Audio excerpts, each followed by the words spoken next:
और महाराज एक बार कौन कहे, मैं तो कई बार कथा करवा दूंगा बोलते हैं। तो भगवान की ऐसी किसी पर कृपा मिलती है तो कृपा से ही कथा जो है सुलभ हो जाता है, कथा से ही, कृपा से ही जो है कथा मिलती है।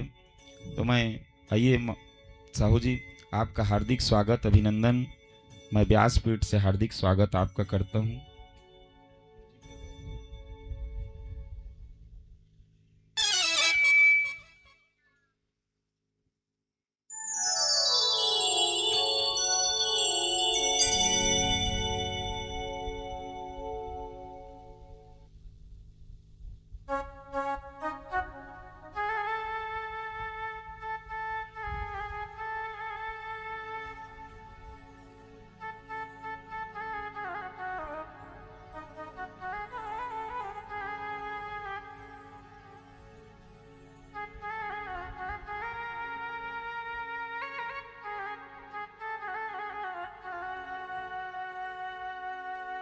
हेलो, श्री राधे।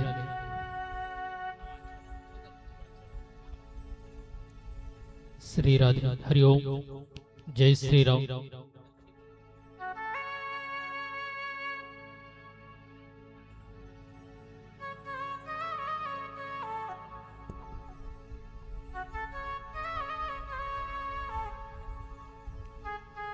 हरिओम हरिओम।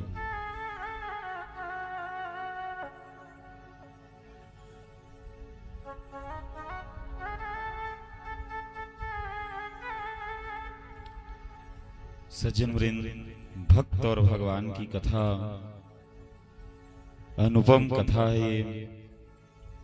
और अच्छे दिवस में आज साहू जी का पहुंचना, मैं सादर धन्यवाद, आभार प्रकट करता हूं व्यासपीठ से। आइए, आज अनुपम श्री सुदामा चरित्र की कथा है। एक तो आज अच्छा दीपावली का भी दिवस हो गया है सज्जन वृंद, तो हम एक का सार कथाओं को लेकर के सीधा सुदामा चरित्र में ही प्रवेश करेंगे। कथा तो अथाह है, हरि अनंत, हरि कथा अनंता, हरि अनंत, इनकी कथा भी अनंत। तो कल आप लोगों ने रुक्मणी विवाह की कथा श्रवण करी। महाराज, विवाह उपरांत भगवान के घर में एक पुत्र ने जन्म लिया।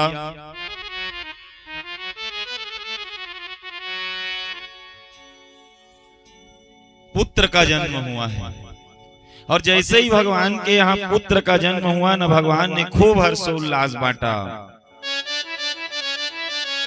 खूब महाराज स्वागत किया। और ये पुत्र कौन बन के आए पता है? साक्षात कामदेव। कामदेव ही भगवान के पुत्र के रूप में अवतार लेके आए।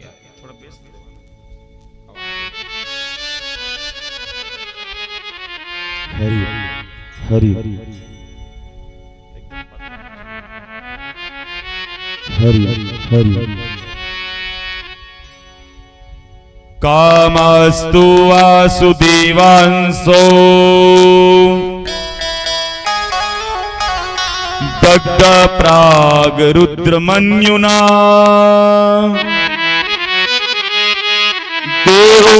देहोपपतये भूय इस्तमेव प्रत्यपद्यत।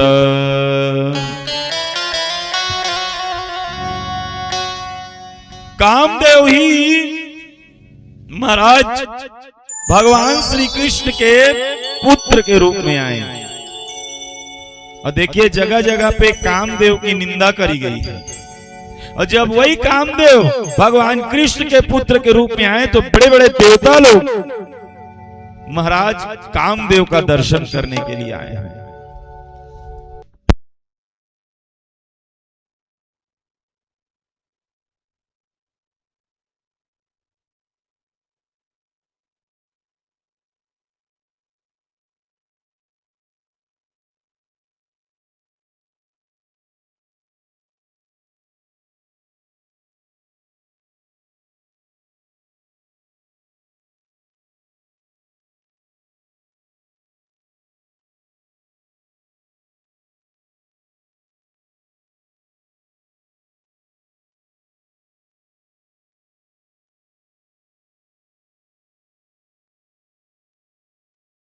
ने जला करके भस्म कर दिया था। एक बार की बात है कि भगवान शंकर जो है समाधिष्ठ थे और इनको समाधि से जगाने के लिए देवताओं ने कामदेव को महाराज बुलाया। कहा, कामदेव तुम एक काम करो, भगवान शंकर का समाधि खुलना बहुत जरूरी है, तो तुम भगवान शंकर की समाधि को तोड़ने के लिए क्या करो, भगवान को 5 बाण चलाओ, अपने काम से भंग करो। और इन्होंने 5 बाण चलाया। किसने? कामदेव ने। सम्मोहन, मारण, उच्चाटन ऐसे करते करते 5 बाण संहान किए हैं भोलेनाथ ने। भगवान शंकर की समाधि छूटी और छूटने के बाद में महाराज त्रिनेत्र से अग्नि निकली, जिस अग्नि में कामदेव जो है जल करके रति जो है विलाप करने लगी। कामदेव की पत्नी कहा, महाराज हे भगवान शंकर, आप तो तीनों पर दया करने वाले हैं, आप तो पतियों के पशुपतिनाथ हैं, आप पतितों के नाथ है, लेकिन हे महाराज आपने मेरे पति को भस्म कर दिया। जिय बिन देह नदी बिनुआरी, तैसे हूँ नाथ पुरुष बिन नारी। पुरुष के बिना न महाराज नारी का जीवन जो है संघर्षमय होता है, व्यथित हो जाता है। तो हे महाराज मुझे मेरा पति लौटाइए। बार बार रति का विलाप हुआ। तब भगवान शंकर ने दया करी, महाराज ठीक है, तुम्हारा पति तो तुम्हें प्राप्त हो जाएगा, लेकिन अभी नहीं प्राप्त होगा। तो कब प्राप्त होगा? तुम्हारा पति तो तुमको मिलेगा, लेकिन अभी नहीं मिलेगा। कहे तो भगवान शंकर कब मिलेगा मेरा पति? तो भगवान शंकर जो है कहने लगे, भैया जब यदुवंश कृष्ण अवतारा, जब यदुवंश कृष्ण अवतारा, जब यदुवंश कृष्ण अवतारा, होई हरण महामहिभारा, होई हरण महामहिभारा। कृष्ण तनय होई है पति तोरा, कृष्ण तनय है पति तोरा। वचन अन्यथा होई न मोरा, वचन अन्यथा होई मोरा। जब यदुवंश कृष्ण अवतारा, जब यदुवंश कृष्ण अवतारा। कहा भगवान शंकर कहने लगे, हे रति तुमको तुम्हारा पति मिलेगा, लेकिन जब भगवान कृष्ण का यदुवंश में अवतार होगा और उसी यदुवंश में कृष्ण के पुत्र के रूप में तुम्हारा पति मिल पाएगा। रति को समझाया महाराज। कहा ठीक है महाराज, कोई बात नहीं, मैं प्रतीक्षा कर लूंगी। आगे यही जो है महाराज कामदेव प्रद्युम्न जी के महाराज के रूप में कृष्ण के यहाँ जन्म लिए। प्रेम से बोलिए श्री प्रद्युम्न जी महाराज की जय हो। सज्जन वृंद, कथा जो है और आगे बढ़ी महाराज, और आगे बढ़ी ना तो इसी के एक शत्रु हैं भगवान श्री कृष्ण के, जिसका नाम है सम्रासुर। ज्यादा दूर नहीं है, पड़ोसी गांव में रहने वाले हैं। नारद जी महाराज आए और सम्रासुर के यहाँ मिठाई का डिब्बा लेके पहुंच गए। सम्रासुर से कहने लगे, सम्रासुर ये ले लड्डू खा। कहा किस बात का लड्डू महाराज? कहा भगवान श्री कृष्ण के यहाँ ना पुत्र ने जन्म लिया है। पड़ोसी तो और जलने लगा। जलने लगा समरासुर। महाराज एक तो शत्रु के यहाँ पड़ोसी के यहाँ ऐसा हुआ है और ऊपर से आप लड्डू खिला रहे हो। जलने लगा और जलते जलते नारद जी महाराज ने थोड़ा सा तेल और डाल दिया। महाराज सुन रहे समरासुर, जिस पुत्र ने कृष्ण के यहाँ जन्म लिया है ना, वही पुत्र के हाथों तेरी मृत्यु भी होगी। मैं तुझे बता दूं, वो पुत्र जन्म तो लिया है और उसी के हाथ तेरी मृत्यु भी होगी, उसी के हाथ से। आज तो ऐसे ही जल रहा था। महाराज नारद जी कह के चले गए और गए ना, उसके बाद ज्यादा समय नहीं लिया, रात्रि की बेला आई और इस समरासुर ने आज द्वारिका की नगरी में प्रवेश किया। और द्वारिका की नगरी में प्रवेश किया ना तो वेश बदल दिया अपना। मैंने कल बताया था ना, 3 माया, स्वजन मोहिनी, विमुख जन मोहिनी और स्व मोहिनी, 3 माया भगवान के पास है। विमुख जन मोहिनी माया फेंकी, समरासुर जो है पुत्र के पास पहुंच गया वेश बदल के। पुत्र को उठाना और प्रद्युम्न जी महाराज को लेकर के महाराज समुद्र के पास में जाना। समुद्र में प्रद्युम्न जी महाराज को फेंका। मछली ने श्वास लेने के लिए मुंह खोला और मछली जो के मुख से अंदर जो है प्रद्युम्न जी महाराज प्रवेश कर गए।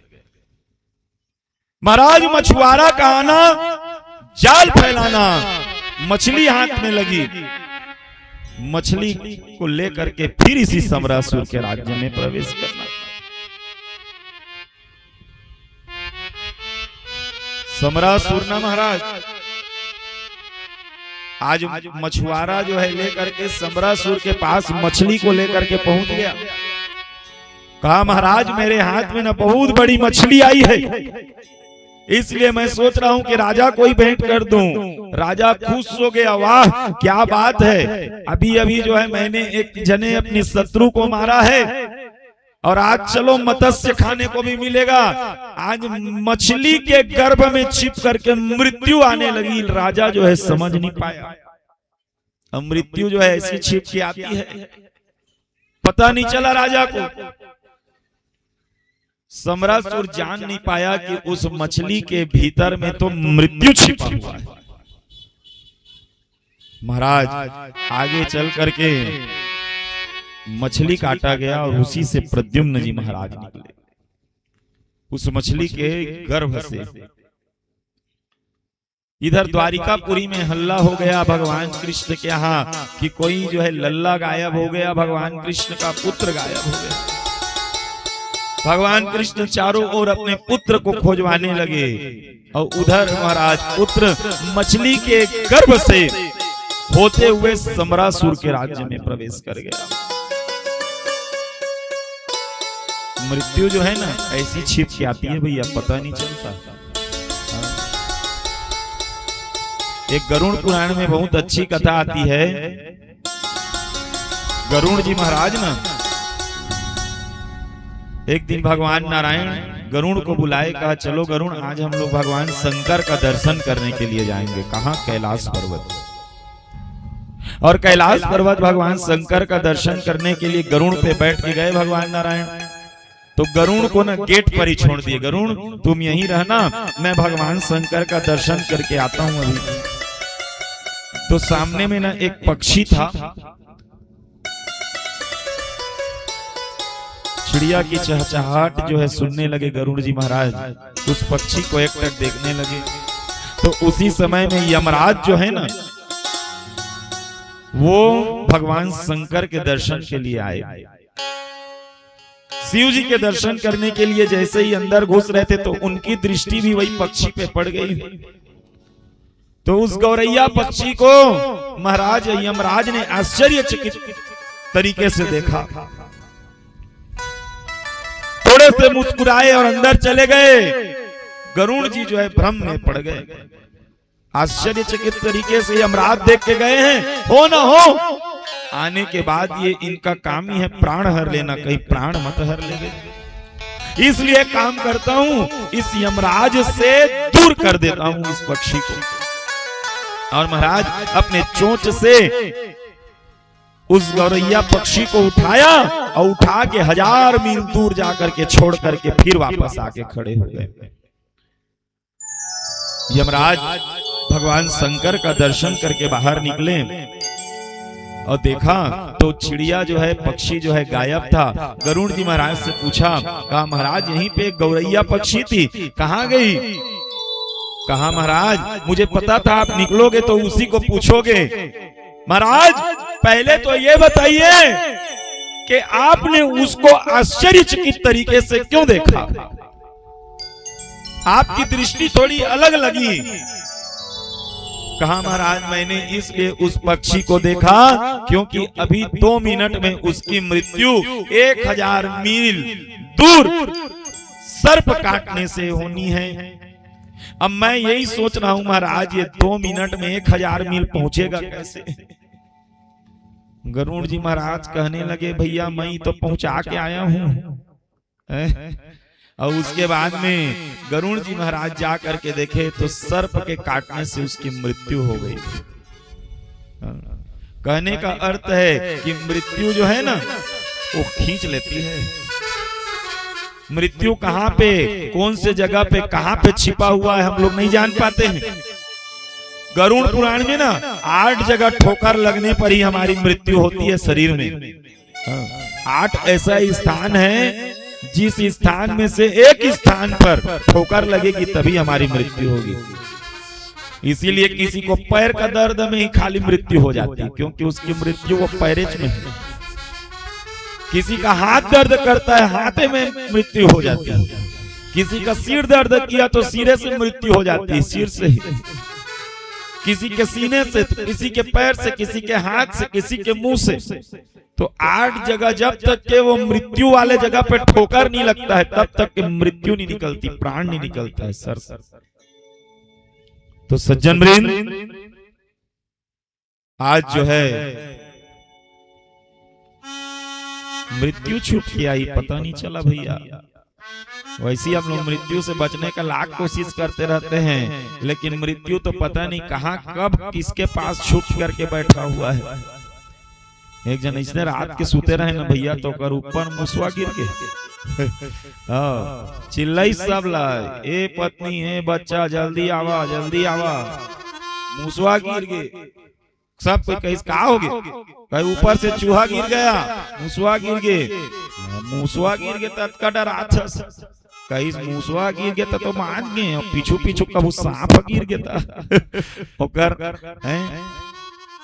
एक जन इसने जात रहे भैया तो आगू ले ट्रक आत रहे साइकिल वाला। जैसे ट्रक थोड़ा सा कट मारिस ना तो लट पट माची साइकिल वाला। और साइकिल वाला है ना पीछू देखी ट्रक के तो ज्यादा स्पीड में भागीस। घर माइस न तपन घर वाली बचाई आज बाज गए, आज ट्रक के चपेट माइच गए रहे, ट्रक में बोझाइच गए रहे लेकिन बाज गए। और ट्रक के पीछू देखे तो ज्यादा भागे। तो कहे ट्रक के पीछू देखिए कब भागे तो ट्रक के पीछू में लिखार थे फिर मिलेंगे। तो कैसे एक बार मिले है तो तहे हाल करत है और फिर मिलबे तो तहे काय हाल करबे मोर। तो कहे कि मतलब में मृत्यु कराना हमन इतना कन बचत निकलता। हाँ मृत्यु के समय आते बड़े बड़े डॉक्टर खड़े हो जाते आगे। अब डॉक्टरों ना सही इंजेक्शन दे गलत इंजेक्शन दे पाते हैं, भुला तो गए। तो ये जो है मृत्यु है, कहा मेरे कौन मेरे कैसना छिप करके बैठे मृत्यु है, भगवाने जाना थे। हम तो जात हन लेकिन रास्ते में हादसा हो जाते, कई ठा देखा था। अच्छा काम करे जात रतन कहो मेरे हादसा हो जाते। तो मृत्यु जो है ना वो अटल सत्य है, जन्म विवाह मरण गति सोई और जो जस लिखा तहां तस होई। जन्म विवाह और मरण ये 3 चीज ऐसा है जो जहां पे लिखा है वहीं इसको कोई नहीं बदल सकता है। ये 3 चीज ला बदलने वाला आज तक नहीं हुए, जन्म विवाह मरण। और महाराज आज सम्रासुर भी जलनवश भगवान के पुत्र को हरण कर लिया, पर संपत्ति देख नहीं पाया। कर्थन दूसर के दुख में हम खुश रहन और दूसर के खुश में दुख।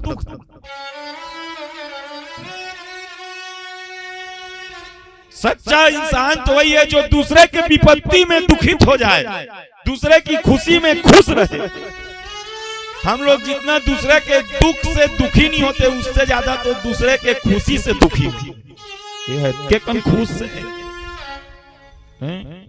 दूसर के संपत्ति से दूसर खुशी से ज्यादा हम दुख रहते हैं। एक तो कथा थे सुने हुई है, एक जना ना भगवान के भारी तपस्या करी, विष्णु भगवान के। अब विष्णु भगवान तपस्या करी तो भगवान ने कही महाराज मोला कुछ मांगू ते चित दिया कि इसका मांग बे बता। तो एक काम कर महाराज, मैं चुटकी बजाऊं ना तो जो चीज भी चाहो ते चीज हम मोर करा आ जाए। कहे तोर तो ठीक है, कही तोर करा एक होई तो तोर पड़ोसी के दू होई, बता शर्त मंजूर है? तो कही ठीक है। तो कहीस घर की एक चुटकी बजाइस, कहे मोर घर में एक रंगीन टीवी आ जाए, तेकर घर में एक रंगीन टीवी, पड़ोसी घर में 2 रंगीन टीवी। मोर घर में एक फ्रिज आ जाए तो पड़ोसी घर में 2 फ्रिज। मोर घर में एक अलमारी आ जाए पड़ोसी घर में 2 अलमारी। मोर एक शादी हो जाए पड़ोसी घर में 2 शादी। बाद में देखिए अरे वरदान मैं मांगे हूँ घर फरत है पड़ोसी के, ऐसे नहीं बना है। तो कैसे किया जाए? तो कहे लगी मोरे एक आँखी फूट जाए तो पड़ोसी के दोनों आँखी फूट गए। मोर घर में एक जन मर जाए तो पड़ोसी घर में 2 जन मर गए। तो जलन का जो प्रतिफल होता है ना वो ऐसी भयानक होता है। जलन पर संपत्ति देख नहीं पाया सम्राट, जलने लगा महाराज। जलने में आज अपनी मृत्यु को अपने द्वार तक खींच करके ले आया, पता भी नहीं चला, मृत्यु को भी भाग नहीं पाया। आगे चल करके मायावती के पास में एक दासी है महाराज, मायावती। ये दासी जो है ना इसी के पास में इस बालक को दिया गया, और जैसे इस बालक को दिया तो नारद जी का आगमन उस मायावती के यहाँ।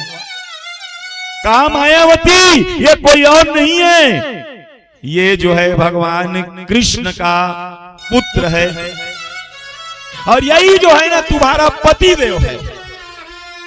ये मायावती कोई और नहीं बल्कि वही रति थी। सारा वृत्तांत सुनाया तो रति तुमको ना मोहिनी माया आता है, तो तुम अपने माया के बल पे ना इस पुत्र को 7 दिन में ही बड़े कर दो जल्दी से, और समरासुर को मार करके भगवान कृष्ण के राज्य में प्रवेश करो द्वारिकापुरी में। कथा ज्यादा समय नहीं है क्योंकि हमको 17 जीत में लेके जाना है कथा को थोड़ा सा। तो कहा महाराज आगे मायावती को लाया। मायावती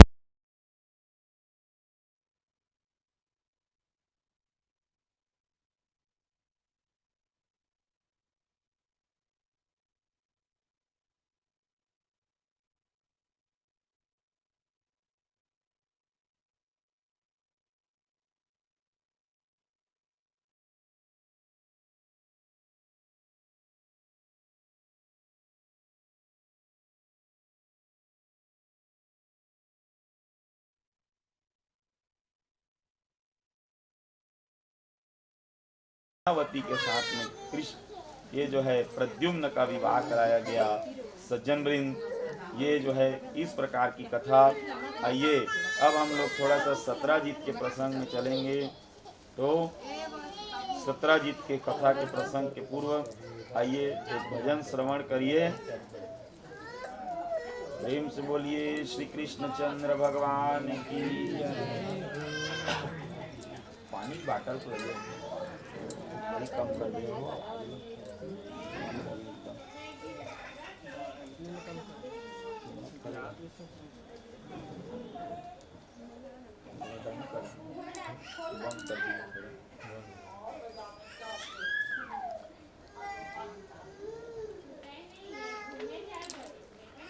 कैसे लग बंद हो आज दिवाली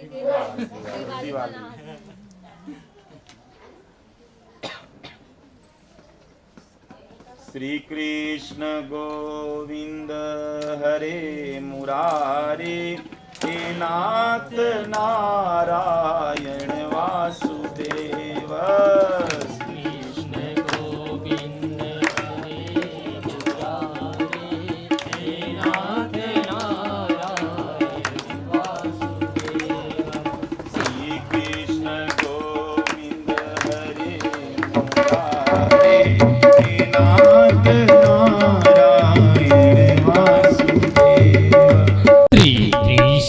गोविंद हरे मुरारे हे नाथ नारायण वासुदेव। प्रेम से बोलिए श्री वृंदावन बिहारी लाल की जय हो। श्री कृष्ण चंद्र भगवान की जय हो। हरिओम हरिओम। भैया थोड़ा आवाज दीजिए तो हल्का सा, इसको अच्छा सेटअप करिए, थोड़ा आवाज को बढ़ाइए, सिंपली कभी आवाज को बढ़ा दीजिए। Hariom Hariom. Hello. City bus मत मारे। हरिओम हरिओम, बस इतना बढ़ाने दीजिए। हरिओम हरिओम।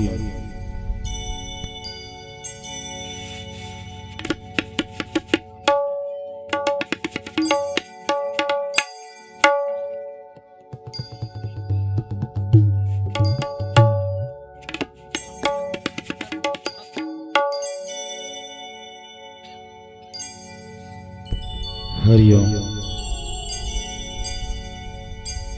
करुणामयी कृपा कीजिए मेरी राधे, करुणामयी कृपा कीजिए मेरी श्यामा, चरणों में जगह दीजिए लाडली जो, चरणों में जगह दीजिए। लेके चरणों की सेवा मेरी राधे, लेके चरणों की सेवा मेरी लाडली जो, मुझे अपना बना लीजिए मेरी श्यामा, मुझे अपना बना लीजिए। करुणामयी कृपा कीजिए मेरी श्यामा, करुणामय कृपा कीजिए मेरे श्यामा, करुणामयी कृपा कीजिए मेरी राधे, करुणामय कृपा कीजिए मेरे राधे। चरणों में जगह दीजिए मेरी श्यामा, चरणों में जगह दीजिए मेरे राधे, चरणों में जगह दीजिए। ना मैं जानू भजन साधना श्री राधे, ना मैं जानू भजन साधना श्री राधे, मुझे अपना बना लीजिए लाडली जो, मुझे अपना बना दीजिए श्री राधे, मुझे अपना बना दीजिए। करुणामयी कृपा कीजिए लाडली जो, करुणामय कृपा कीजिए लाडली जो, करुणामयी कृपा कीजिए मेरी श्यामा, करुणामय कृपा कीजिए मेरे श्यामा। चरणों में लगा दीजिए मेरी श्यामा, चरणों में जगह दीजिए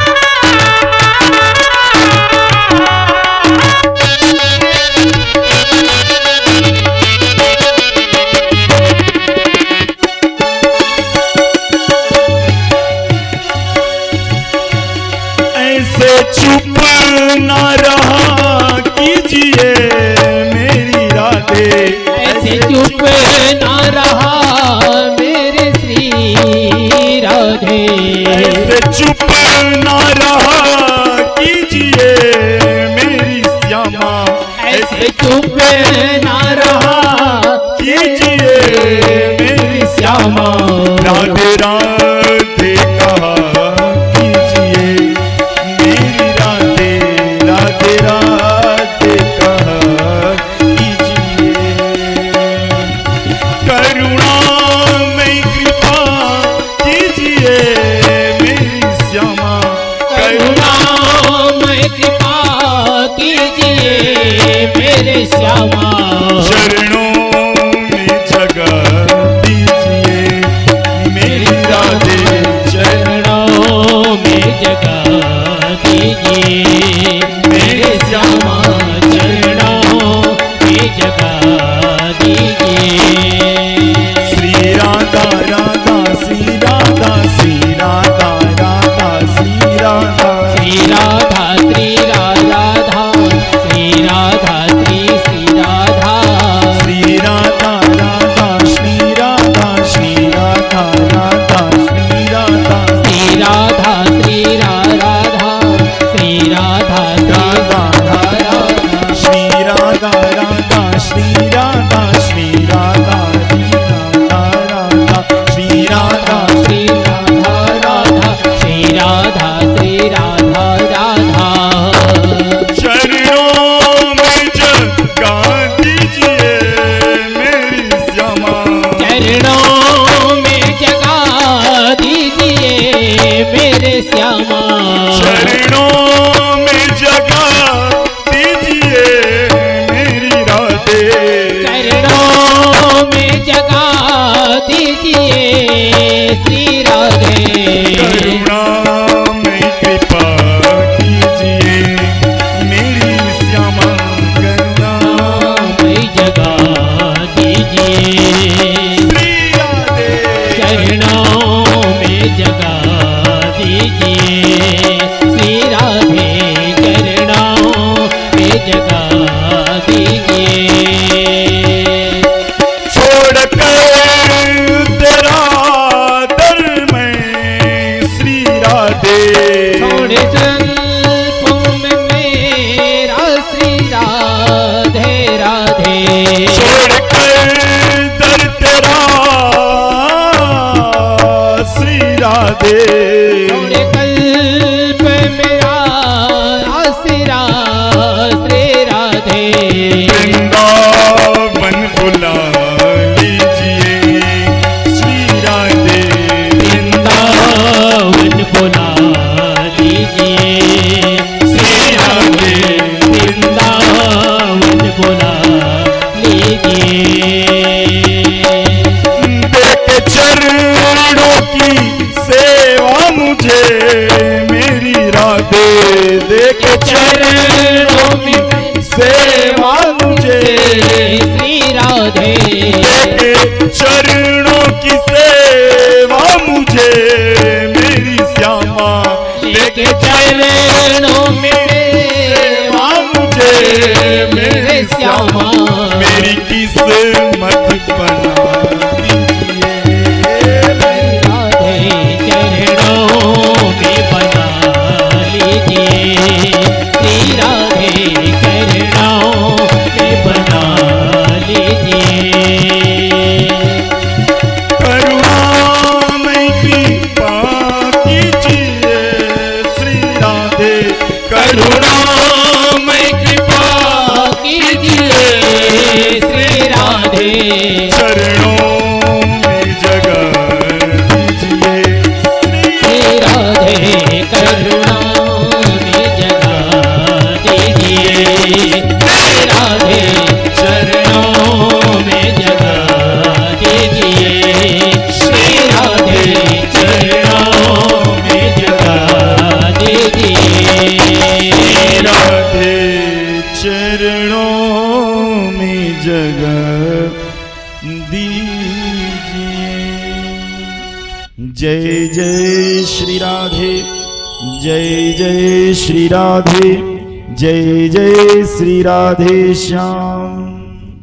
सज्जन वृंद, कथा और आगे बढ़ी और इसी कथा में एक सत्राजित महाराज हुए भैया। तो सुखदेव जी महाराज ने पूछा,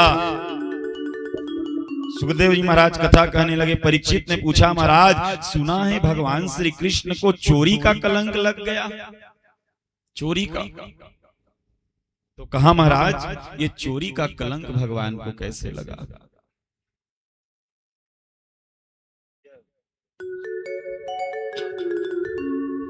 सत्राजित किम करोद ब्रह्मांड कृष्णस्य किल्विषम् श्यामन्तकः कुतस्तस्य कस्मादत्ता श्रुता हरि। महाराज परीक्षित ने प्रश्न किया कि महाराज सुना है एक सत्राजित महाराज हुए जिन्होंने भगवान श्री कृष्ण पर चोरी का कलंक लगाया। तो कहा, महाराज इनकी कथा सुनाइए। और इसी के साथ में भगवान ने और किन किन से विवाह किया रुक्मिणी के सिवा, वो भी कथा जो है इसी के अंतर्गत भगवान सुखदेव जी जोड़ करके सुनाने लगे भैया। असिद सत्राजितः सूर्यो भक्तस्य परमं सखा प्रीतस्मै मणिं प्रादा सूर्यस्तुष्टः श्यमन्तकम्।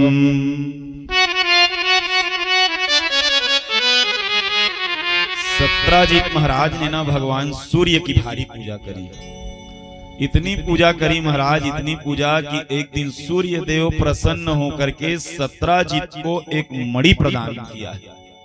इस मणि का नाम है श्यामंतक मणि। अभी तक आप लोगों ने कितने मणि की कथा सुनी श्रीमद् भागवत में? एक मणि जो समुद्र मंथन से निकला था भैया। कौन सी मणि? कौस्तुभ मणि। भगवान विष्णु जी इसको रखते हैं, धारण करते हैं।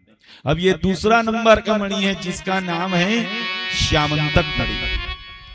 तो सूर्य की पूजा करी तो श्यामंतक मणि सत्राजित महाराज को सूर्य भगवान ने दिया। इस मणि में 3 विशेषता थी। एक, जितना सूर्य में प्रकाश था उतना ही प्रकाश, उतना ही लाइट जो है ये श्यामंतक मणि में था। दूसरा, ये श्यामंतक मणि जहां पे भी रहता है ना, वहां पे ना तो रोग आता है ना तो दोष आता है, दरिद्रता नहीं आती। अर्थात सबसे ज्यादा खर्चा किसमें है? हमारा रोग में, भोग में। तो ये जो है रोग दरिद्रता नहीं आता ये श्यामंतक मणि के रहने से। और तीसरी विशेषता थी कि ये प्रत्येक दिवस 8 भार सोना देता था। 8 भार। अब इसमें 1 भार किलो का कैलकुलेशन किया है तो 1 भार बराबर 20 किलो और 8 भार को गुणित कर लीजिए, 20 अट्ठे 160 है? ठीक नहीं जोड़ा? थोड़ा 160 किलो सोना देवा रोज। अभी तो तुमने 1 ग्राम सोना नहीं ले सका। 1 तोला के आजकल 1 लाख लोग पार हो गए। हमारे यहाँ कल दिवाली में को सोन के फूली ले वो कहत रहे भाई के चांदी के लक्ष्मी गणेश के सीख के लेवा दादा, सोना ले नहीं सका था। अब सोचिए 160 किलो सोना देता था प्रत्येक दिवस। और महाराज इतना प्रसिद्धि पा गया सत्राजित महाराज, इतना प्रसिद्धि, बताइए सूर्य की पूजा करने से। आज मणि स्वीकार किया, भगवान सूर्य को प्रणाम किया, सूर्य देव जो है आशीर्वाद दे के चले गए। प्रसिद्धि मिल गया सत्राजित महाराज को। कथा आगे बढ़ी महाराज। अब प्रसिद्धि मिल जाता है तो हम लोग करते क्या है? काला बताओ अपन प्रसिद्धि ला, कौन ला दिखाओ। सत्राजीत महाराज सोचने लगा इतना बड़ा पावर मिल गया, प्रसिद्धि मिल गया, श्यामंतक जैसा मणि मिल गया, मैं किसको बताऊं, किसके पास जाऊं, किसके पास दिखावा करूं। अब प्रसिद्धि आई महाराज तो सोचा एक काम करता हूं, भगवान कृष्ण को दिखा देता हूं। वो भगवान के पास भी कौस्तुभ मणि है, द्वारिका में रहने वाला है। एक काम करता हूं, आज ना भगवान के पास में जाता हूं, उसी को दिखाता हूं। और ना प्रसिद्धि मिली जब भी तो प्रसिद्धि थोड़ा छिपा के रखिए। भगवान के पास आएंगे तो और प्रसिद्धि लेके मत जाइए। भगवान के पास में कथा सुनने के लिए जब सती गई ना तो संग सती जगजननी भवानी कतका बड़े टाइटल लेके भगवान का कथा सुने के रही से सती है। अब कथा नहीं सुनी। भगवान जो प्रसिद्धि दे करके भी यहाँ पे आ जाते हैं भगवान के पास। भगवान जो है ना प्रसिद्धि नहीं देखते, दिखावा नहीं देखते। भगवान कहते मोहि कपट छल छिद्र न भावा। भगवान के पास में कभी भी प्रसिद्धि ना दिखावे, लेकिन सत्राजीत जरा सा प्रसिद्धि मिली महाराज, अभिमान आ गया, अभिमान आ गया। और अच्छा हुआ कि इस अभिमान रूपी साख को लेकर के सत्राजीत भगवान कृष्ण के पास में गया। क्योंकि भगवान ना भैया दो चीज खाते हैं।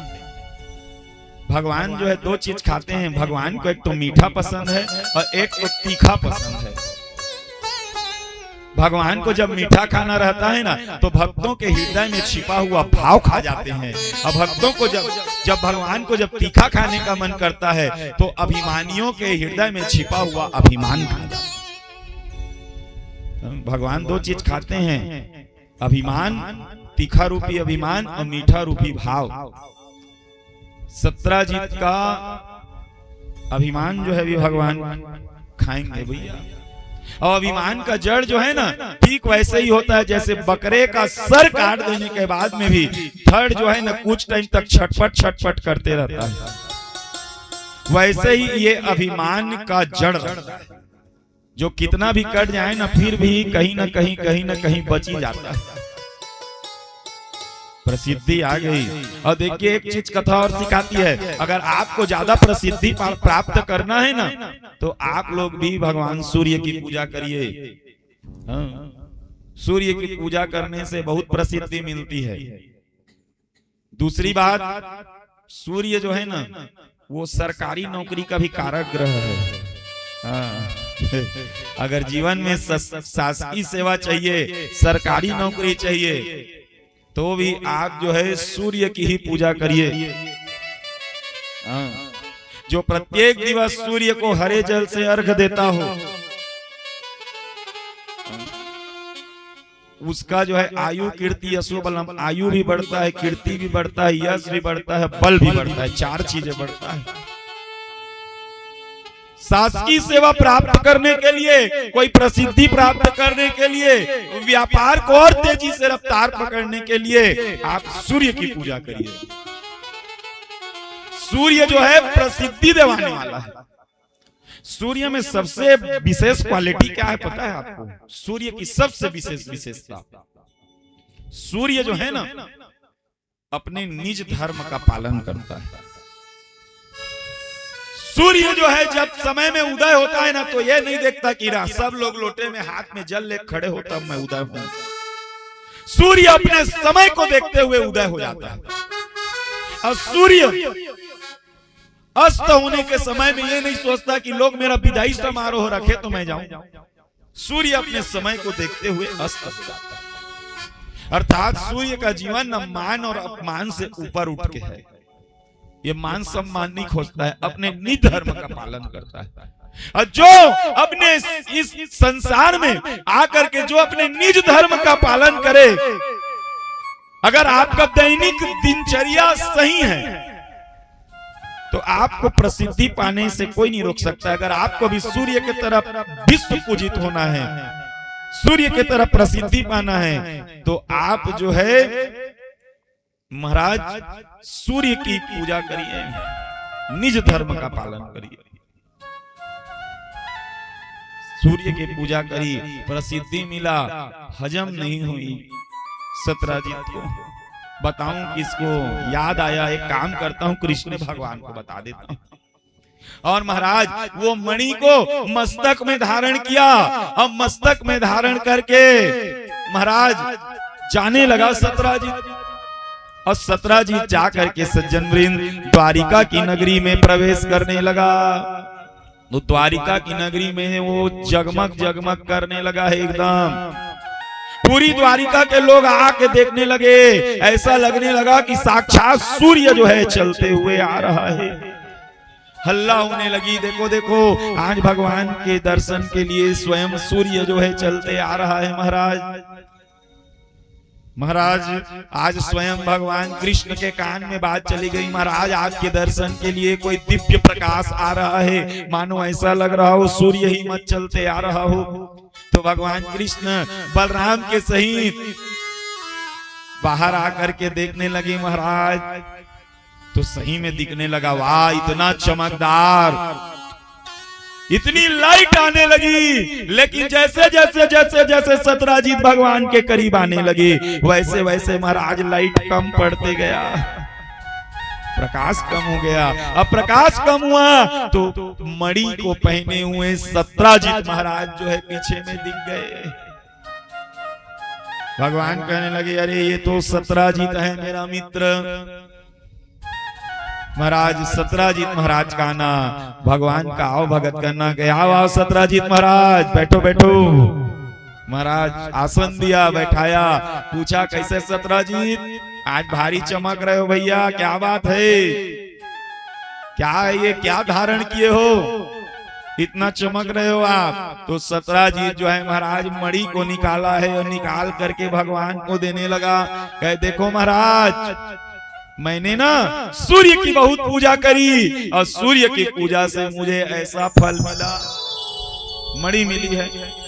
मैं तो नहीं ले रहा था, लेकिन सूर्य देव जो है बोले बहुत प्रसन्न हूँ, बहुत पूजा किया इसीलिए रख लिया।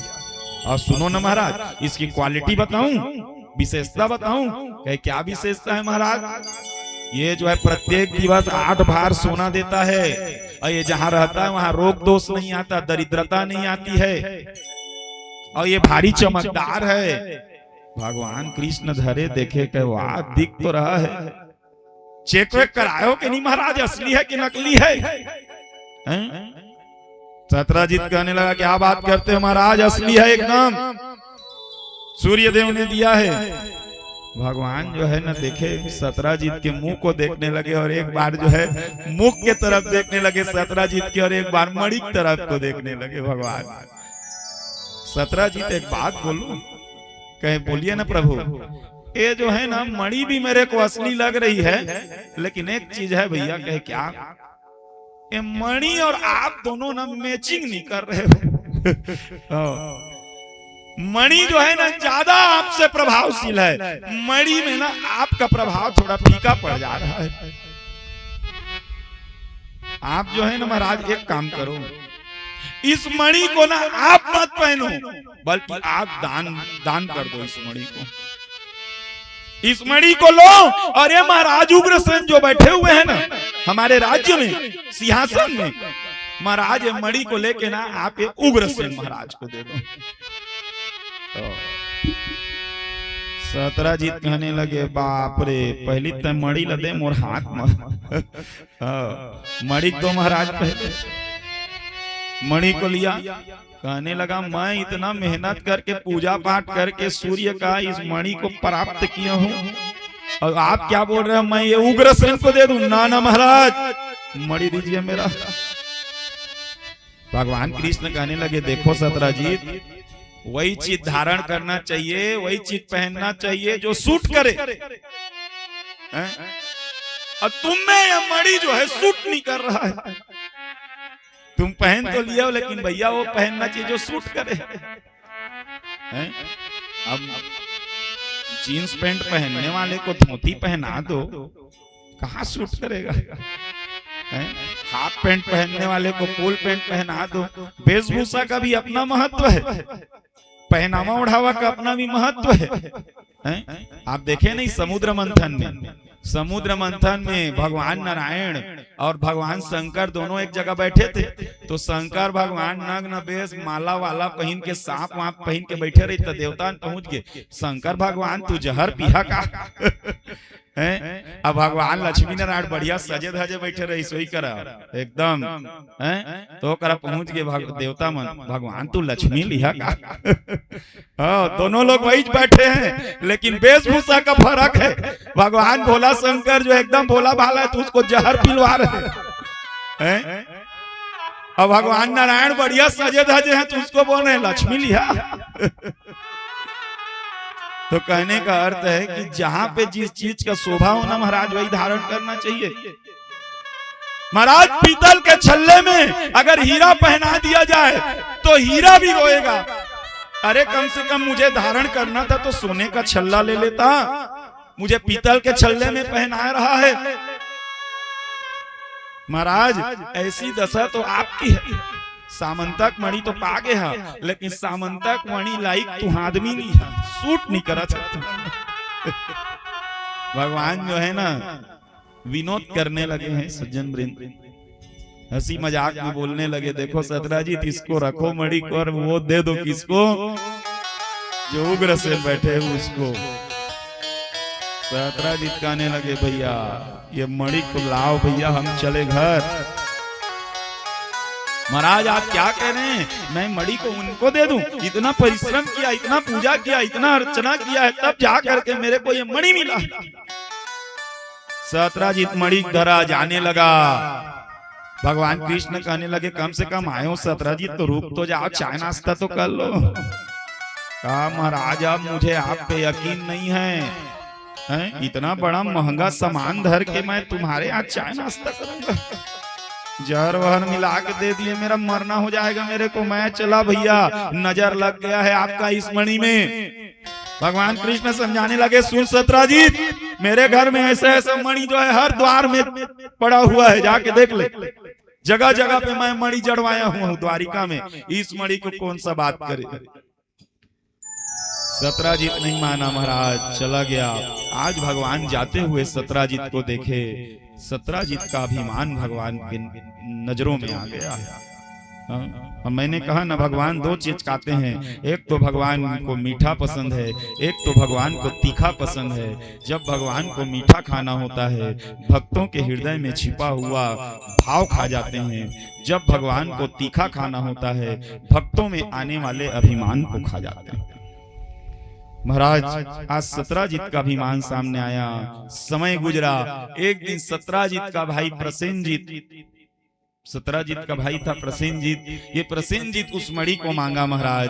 कहा भैया ये मणि को मेरे को दे दो ना, आज मैं थोड़ा सा आज घूमने जाऊंगा तो जगह जगह जाऊंगा तो मेरे को देखेंगे, तो मैं आज ना इसको पहन के जाना चाहता हूँ।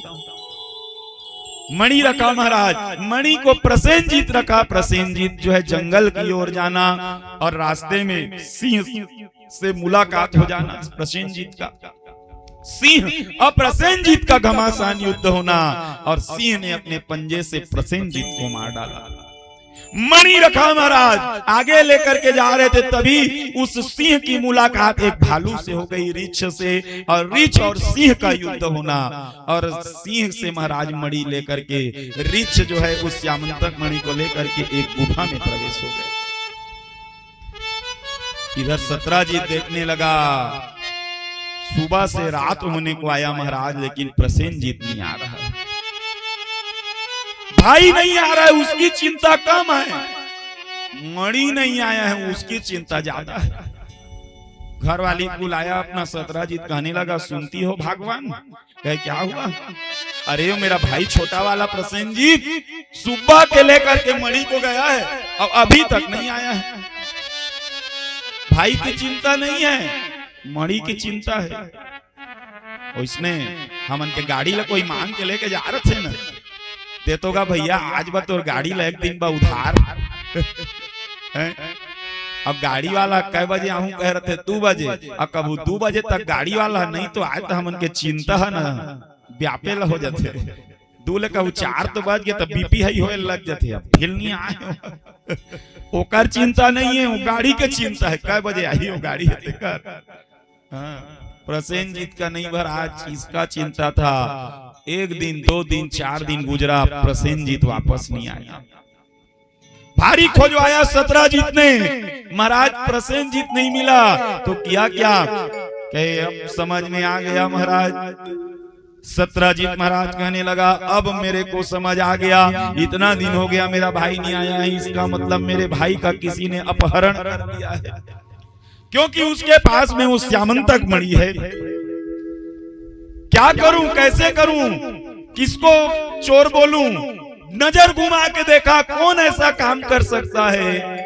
ध्यान में आया एक ही जने हैं जिसका नजर इस मणि पे गड़ा हुआ था, और मैंने उसको मणि की विशेषता बताई थी। कहे कौन? भगवान कृष्ण। वो तो पहले उसमें चोरी का रिकॉर्ड है ही। हाँ, भगवान कृष्ण के पास में तो चोर का नंबर 1 का रिकॉर्ड है ही। माखन चुराने वाला वही, वस्त्र चुराने वाला वही, मन चुराने वाला वही, इसलिए हो ना हो श्यामंतक मणि चुराने वाला भी वही होगा। लेकिन चोर को चोर तब तक नहीं बोला जा सकता जब तक के सबूत ना हो। मेरे पास में कोई सबूत नहीं है तो मैं उसको कैसे चोर साबित करूं, कैसे बोलूं? तो सत्राजीत जो है एक युवती निकाला महाराज, एक युक्ति किया। तो सत्राजीत जो है ना रोज जाता था द्वारिका वेश बदल के, और जहां 8-10 लोग खड़े रहते थे ना वहीं पर जाके बोलता था कि सुनते हो, ये जो भगवान कृष्ण जो आपके द्वारिका का राजा है ना, ये द्वारिका का राजा कृष्ण चोर है, इसने श्यामंतक मणि चुराया और प्रसेनजीत को अगवा कर लिया है। सत्राजीत के भाई को ऐसे करते करते पूरा 1 महीना तक यही काम किया। पूरी द्वारिका में शोर हो गई भैया कि यहाँ जो है ना सत्राजीत का मणि चोरी हो गया है, और इस मणि को चुराने वाले भगवान श्री कृष्ण है। कान तक भगवान की आवाज गई, बात गई। सत्राजीत को भगवान ने बुलाया, कैसे सत्राजीत मैं क्या सुन रहा हूं, यहाँ पे मैंने तुम्हारे भाई को अगवा कर लिया है, मणि चोरी हो गई है, और ये सब चोरी का कलंक तुम मेरे पे मढ़ दिए हो, लगा दिए हो। सत्राजीत कहा मैंने आगे से कहा है क्या तुम्हें कुछ? तुमने आगे से नहीं कहा तो फिर द्वारिका में ये चोरी का हल्ला कैसे हो रहा है? कहा मुझे क्या मालूम। भगवान कहने लगे देख सत्राजीत सीधे सीधे बता, तू ही है ना जो रोज रोज यहाँ वेश बदल के आ रहा है और बोल रहा है। बहुत समय तक तो सत्राजीत चुप रहा, लेकिन एक समय आया महाराज संकोच का दीवार टूटा, और सत्राजीत जो है उंगली को आगे करते हुए भगवान कृष्ण से कहने लगा हाँ हाँ महाराज, तो क्या गलत कहा? तुम ही हो जिसने मेरे भाई प्रसेनजीत को अगवा किया है और उसके पास से श्यामंतक मणि छीन लिए हो। हे महाराज, आपको तो मैं सोच ही नहीं सकता हूँ कि आप ऐसा भी कृत्य कर सकते हो। आपने ऐसा क्यों किया महाराज? मेरे से मांगते तो मैं आपको मणि दे देता, लेकिन आपने मेरी मणि चुरा के बड़ी अपराध करी। आप मेरे नजरों से गिर गए। नाना प्रकार के चीज बोलने लगा सत्राजीत जो है भगवान कृष्ण को। कृष्ण कहने लगे सुनो सत्राजीत, हमने तुम्हारी मणि नहीं चुराई, ना तुम्हारे प्रसेनजीत को हमने अपहरण किया है। बार बार समझाया, सत्राजीत मानने को तैयार नहीं हुआ, और देखते देखते भगवान श्री कृष्ण में चोरी का कलंक लग गया। कृष्ण जैसे को चोरी का कलंक। एक संत कहते हैं भगवान श्री कृष्ण को न चोरी का कलंक इसलिए लगा क्योंकि उन्होंने न गणेश चतुर्थी के दिन का चंद्रमा देख दिया था। गणेश चतुर्थी के दिन ना भैया जो चंद्रमा रहता है वो निषेध रहता है, उस दिन का चंद्रमा किसी को नहीं देखना चाहिए। लेकिन एक दिन भगवान श्री कृष्ण जो है ना ले तो चंद्रमा है दुनिया व बिगाड़े मोर का करे सकते देख दिस रात भर चंद्रमा ला, और यही चंद्रमा के चलते भगवान श्री कृष्ण को चोरी का कलंक लग गया महाराज। अब कलंक लगा है तो इसको अब दूर भी करना है, तो सत्राजीत को बोला महाराज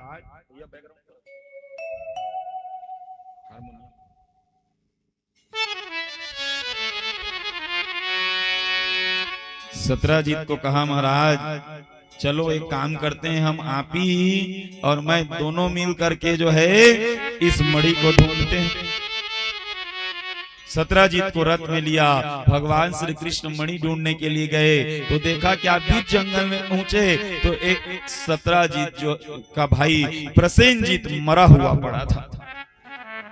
आज भाई की मृत्यु देखा। सत्राजीत भाई की मृत्यु में फूट फूट करके रोने लगे। इधर भगवान श्री कृष्ण प्रसेनजीत के पास में मणि को ढूंढने लगे। मणि ढूंढा नहीं मिला। कृष्ण कहने लगे, हे सत्राजीत, अरे तुम्हारे भाई प्रसेनजीत के पास में भी मणि नहीं है। सत्राजीत नेत्र से अश्रु पोंछने लगा, कहे मणि कहां से रहेगा महाराज, क्योंकि मणि तो आपके पास में है। महाराज मणि इधर कहां रहेगा, मणि तो आप रखे हो। महाराज आप इतने नीचे गिर गए, मणि को भी रख लिया और मेरे भाई प्रसेनजीत को भी मार डाला। भगवान कृष्ण कहने लगे, क्या बात करते हो सत्राजीत, अभी तक तो तुमने मेरे पे चोरी का कलंक लगाया था, अभी दूसरा केस लगा रहे हो। एक केस से तो पहले बरी होने दो। एक केस से तो अभी मैं बरी नहीं हुआ, मर्डर केस लगा रहे हो ऊपर से। मैंने तुम्हारे भाई प्रसेनजीत को नहीं मारा रे भैया, तुम्हारा प्रसेनजीत को मैं मारने वाला नहीं हूं। देख इसके में सिंह के पंजों का निशान है, इसको मारने वाला ना शेर है, सिंह है। मैं नहीं जानता महाराज, ये सब व्यू आप नहीं रचा होगा, मुझे पूरा विश्वास है। सज्जन वृंद आगे चलना। कहा महाराज देख इसको किसी सिंह ने मारा है। आगे सिंह का निशान देखा, सिंह के निशान को देखते हुए आगे जाना महाराज। शेर भी मरा पड़ा था, शेर के पास में भी मणि नहीं थी। देखा रीछ के पंजों का निशान था, भालू ने मारा था शेर को, तो रीछ के पंजों के निशान की ओर आगे बढ़ने लगे। एक गुफा के भीतर में ये पंजों का निशान प्रवेश करने लगा। सत्राजीत देख ये भालू के पंजों का निशान जो है ना इसी गुफा के भीतर में जा रहा है। हो ना हो तेरा जो मणि है ना वो इसी गुफा के अंदर में है, इस गुफा के अंदर में। इसलिए महाराज आज सत्राजीत को कहने लगे चल गुफा के अंदर प्रवेश हो। सत्राजीत नहीं गया तो भगवान कृष्ण स्वयं अंदर घुस गए। अंदर घुसने लगे और अंदर घुसने लगे तो देखा क्या, एक युवती है महाराज, ऐसे उछाल रही थी मणि को उछाल रही थी। भगवान कृष्ण ने हाथ में लिया, युवती रोने लगी, रुदन की आवाज हुई। उधर से एक रीछ आया, महाराज मुष्टिका को से प्रहार किया, भगवान को अपने पंजों से प्रहार किया भगवान के पीठ को। मणि गिर गया और इधर भगवान ने देखा पीछे पलट करके तो एक रीछ था, भालू था, और भालू और महाराज भगवान श्री कृष्ण में घमासान युद्ध होने लगा। घमासान युद्ध, हाथे हाथ का इतना युद्ध हुआ, इतना युद्ध महाराज, फुल युद्ध होने लगा। इतना हाथे हाथ का, अस्त्र शस्त्र नहीं। और ये रीछ कौन है पता है? ये रीछ है जामवंत। पिछले बार का जामवंत।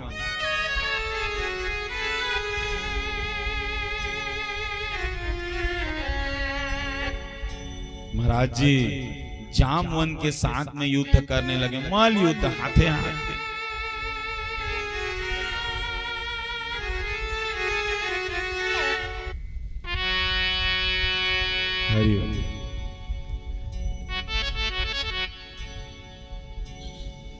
तो महाराज युद्ध हुआ। ये जामवंत कौन है? वही रामायण वाला जामवंत। जामवंत के वचन सुहाए।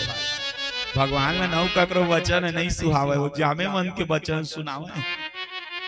रावण कति के मंत्री माल्यवंत, अवेती बार के मंत्री जामवंत। रावण जिंदगी में अपन मंत्री नहीं सुनी, अब भगवान राम अपन मंत्री पूछे भी ना कुछ नहीं करी। तार सितार बिगाड़े जिसके कारण तंत्री होते हैं, और राज के काज बिगाड़े उसके कारण मंत्री होते हैं। भगवान जो है ना अपन मंत्री भारी सुने, और जे अपन मंत्री नहीं सुने थे चुनाव हार जाते। और मंत्री कब अच्छा निकल गए ना, तुम्हार सहयोगी है तो तू चुनाव जीतिया, हाँ तुम्हार सब काम बनी, और वही अगर गलत निकल गए ना तो हार जाइए। हाँ? तो भगवान के मंत्री कौन? जामवंत। तो जामवंत था ना, आखिरी में भगवान जाए के समय हो ना भैया, ये इतना शक्तिशाली रही से जामवंत, इतना शक्तिशाली कि वामन अवतार के समय में ना जामवंत वामन भगवान के एक पग भूमि नापते तक जामवंत जो है ब्रह्मांड का पूरा 7 परिक्रमा कर दिया था। 7 परिक्रमा पूरा ब्रह्मांड के चक्कर लगा दे रही से भगवान के एक पैर के नापत तक इतने शक्तिशाली रही से। अब भगवान राम कही जानगा समुद्र पार कर ले, कही तो नहीं जा सको। तो भगवान जो है ना जिस समय इस परम धाम गए रामावतार में, भगवान परम धाम गए तो सबको बुलाए और सबको बुला करके ना कहने लगे कुछ कुछ जिसको जिसको जो जो चाहिए वो लोग मांग सकते हो। भगवान जो है जाने से पहले सबको कुछ न कुछ दे के गए भैया। हनुमान जी को अमृत प्रदान कर दिया, विभीषण को लंका दे दी, सुग्रीव को जो है राज दे दिया, सबको जिसको परम धाम जाना था अपने साथ में ले गए, सब लोग कुछ कुछ दे के गीत भगवान। तो जामवंत ला कही कहूँ कुछ मांगना चाहते हो तो मांग ले। तो जामवंत कही भगवान ला सुनन महाराज मोला तो संसार में सब इच्छा पूरा हो गए, मोर एक इच्छा अधूरा रही है। एक इच्छा पूरा नहीं हुई पैस महाराज। कहे कौन इच्छा? कहे इतका बड़े राम रावण के लड़ाई हुई ना तैमन मोर लाइक न मोला योद्धा नहीं मिलिस, मोला मोर लाइक योद्धा नहीं दिखिस, अब मोला लड़े के भारी मन करत है। मोर लाइक मोला योद्धा नहीं मिलिस, कामा है राम रावण की युद्ध में और समधान मितान और पिटान ये तीनों बराबरी में हो तो ठीक रहते। समधी बना तो बराबर वाला बना, मितान बना तो बराबर वाला बना, अब पिटान हो तब वो बराबर वाला। समधी बनीस राजा दशरथ तो जनक बराबर समधी, और राजा अब मितान भी बनी तक दे बराबर वाला बनना चाहिए। अमीर के अमीर संगी, गरीब के गरीब, अब पिटान भी हो बराबर वाला। अब बड़े मोटा ताजा आदमी तो सुखड़ल मारा था ते में का बहादुरी तो कहे पिटान न महाराज मोर लाइक योद्धा नहीं मिलिस। भगवान कही तोला एक जन्म मतलब जाग समय बेर कहा था करे तो कही से जन्म मत तोरे इच्छा पूरा नहीं करे सका हूं, लेकिन जब यदुवंश कृष्ण अवतारा, जब ना महाराज यदुवंश में कृष्ण का अवतार होगा तब जो है ना तुम्हारी ये इच्छा पूरी होगी। और यही जामवंत है महाराज। इसी जामवंत ने भगवान से एक एक दिन युद्ध करते करते 27 दिन तक के युद्ध किया है। 27 दिन तक लड़े, हाँ, और 27 दिन तक लड़ते लड़ते थक गया महाराज। अंत में समझ आ गई लड़ने की जितनी भी सामर्थ्यता थी मिटने लगी, इच्छा पूर्ति होने लगी, तो समझ गया ये कोई और नहीं बल्कि भगवान नारायण है जो कृष्ण का अवतार ले चुके हैं। अंत में भगवान के शरण आना और भगवान के शरण आकर के राम स्वरूप का दर्शन करना। भगवान को इच्छा प्रकट करी जामवंत ने कि आपके सामने ना मैं तभी माथा झुकाऊंगा जब आप जो है इस कृष्ण रूप को छोड़ करके राम के रूप में आएंगे।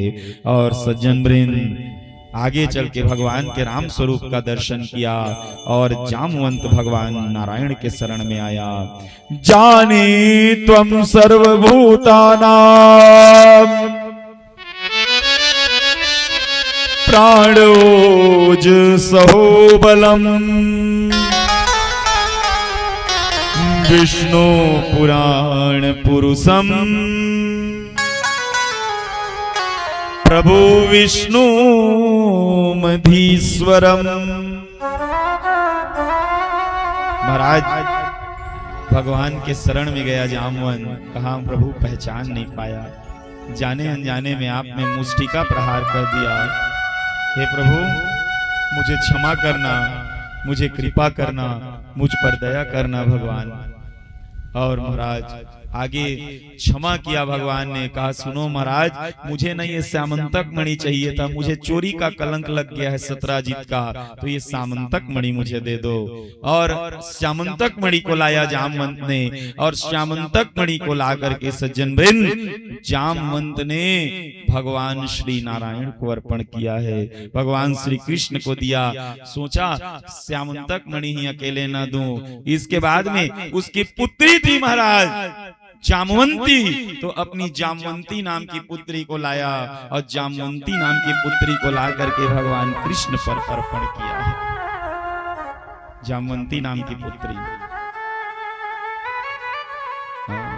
भगवान जो है आज जामवंती को स्वीकार किए हैं। और जामवंती कैसी है? भालू की पुत्री है, भलवाई पूरा काली काली है पूरा। हाँ, भगवान कहने लगे मैं तो फिर भी सांवला हूँ, चल जाएगा, ये तो काली काली है पूरी। तो भगवान ने अपना दुपट्टा निकाला, और दुपट्टा निकाल करके आज घूंघट दिया है। किसको? जामवंती को। सुन जामवंती, गांव में जाएंगे तो देखनी हो जाएगा। अब भगवान कृष्ण कहने लगे हमारी मैचिंग थोड़ी अलग अलग है, इसलिए ना ऐसी रहना, जब तक मैं ना बोलूं ना तब तक के घूंघट मत उठाना। भगवान जो है पूरा ढक दिए अपने पीताम्बरी से जामवंती को। जामवंती को लेकर के भगवान बाहर आए। सत्राजित वहीं खड़ा था गुफा बाहर में। कैसे सत्राजित? अभी तक खड़े, हर तोर मणि ला। अरे भक्त के पास चला गया था मणि। ये लो मणि, जिस मणि के लिए इतना उधम रचाए हो, इतना मचाए हो, ये लो मणि आपका।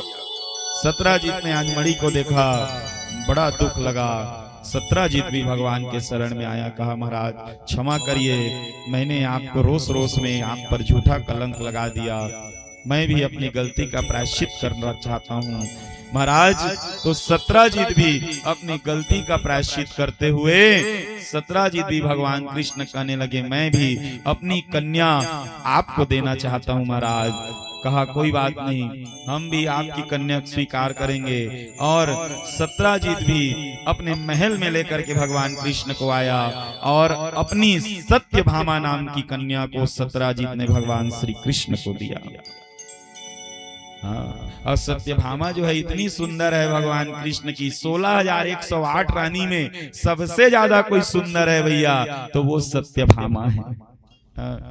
तो एक तरफ सत्यभामा और एक तरफ जामवंती, और बीच में भगवान कृष्ण रथ मंगाया गया और रथ में महाराज भगवान कृष्ण बीच में बैठे और राइट साइड में दाहिने तरफ सत्यभामा को बैठाया और बाहिने साइड में महाराज जामवंती को बैठाया और रथ को चलवाने लगे। सत्राजित लोग जो है महाराज विदा किए भगवान को, है ना। सत्राजित ने विदा करी भगवान जी को। भगवान का द्वारिका में प्रवेश कर रहे हैं ना, तो भगवान जो है जामवंती कहने लगे जामवंती तुम ना घूंघट को ओढ़ के चलना। और इधर सत्यभामा कहने लगे तुम घूंघट को निकाल के चलना, सब लोग देखे मेरी लुगाई कैसी दिखती है। हाँ, सत्यभामा भारी सुंदर थी तो कहे सत्यभामा तुम ऐसी चलना, और एक जने सबसे खतरनाक पात्र से आगे में मुलाकात होगी, उससे तो और बच के रहना है। किससे महाराज? रुक्मणी से। वो सबसे खतरनाक है, इससे बच गए ना तो समझ लो सबसे बच जाओगे। सत्यभामा जो है महाराज और कृष्ण और भगवान कन्हैया जामवंती तीनों प्रवेश किए तो द्वारिका के गेट पर आए हैं। और गेट पे जैसे आई तो रुक्मणी आरती की थाल लेकर के आई। आरती की थाल लेकर के आई है, जल है चरु में महाराज, चंदन तिलक इत्यादि लेके आई और दरवाजे में ही भगवान कृष्ण की आरती करने लगी है। स्नान कराई, चंदन लगाई है। भगवान कृष्ण कहने लगे देवी ये सत्राजित की पुत्री सत्यभामा है, भगवान सत्राजित ने हमको जो है अपनी पुत्री अर्पण कर ली, इसलिए इसका भी जो है तिलक करो, आरती करो। सत्यभामा की भी तिलक करी, आरती करी। इसके बाद में भगवान कृष्ण से पूछने लगे महाराज बगल में कौन खड़ी है? भगवान कृष्ण कहने लगे ये भी जो है हमारी एक दूर के भक्त मिल गए थे, उसने अपनी कन्या अर्पण कर दी। कहे देवी इसका भी आरती करो और आरती करके इसका भी तिलक वगैरह करते हुए अंदर लेके चलो। रुक्मणी जो है आरती करने लगी। कहा महाराज एक बात पूछूं? कहे पूछो। इसका घूंघट कैसे उठा हुआ है और इसका घूंघट जो है लगा हुआ है? तो महाराज इसको बोलिए ना कि ये घूंघट उठाए। भगवान कृष्ण कहने लगे क्या रुक्मणी, तुम भी कहाँ लगी हो? अरे ऊपर से चाउर फूल छींचा हो, अंदर लेके चला, इतना धूप में खड़े करा दिए हो।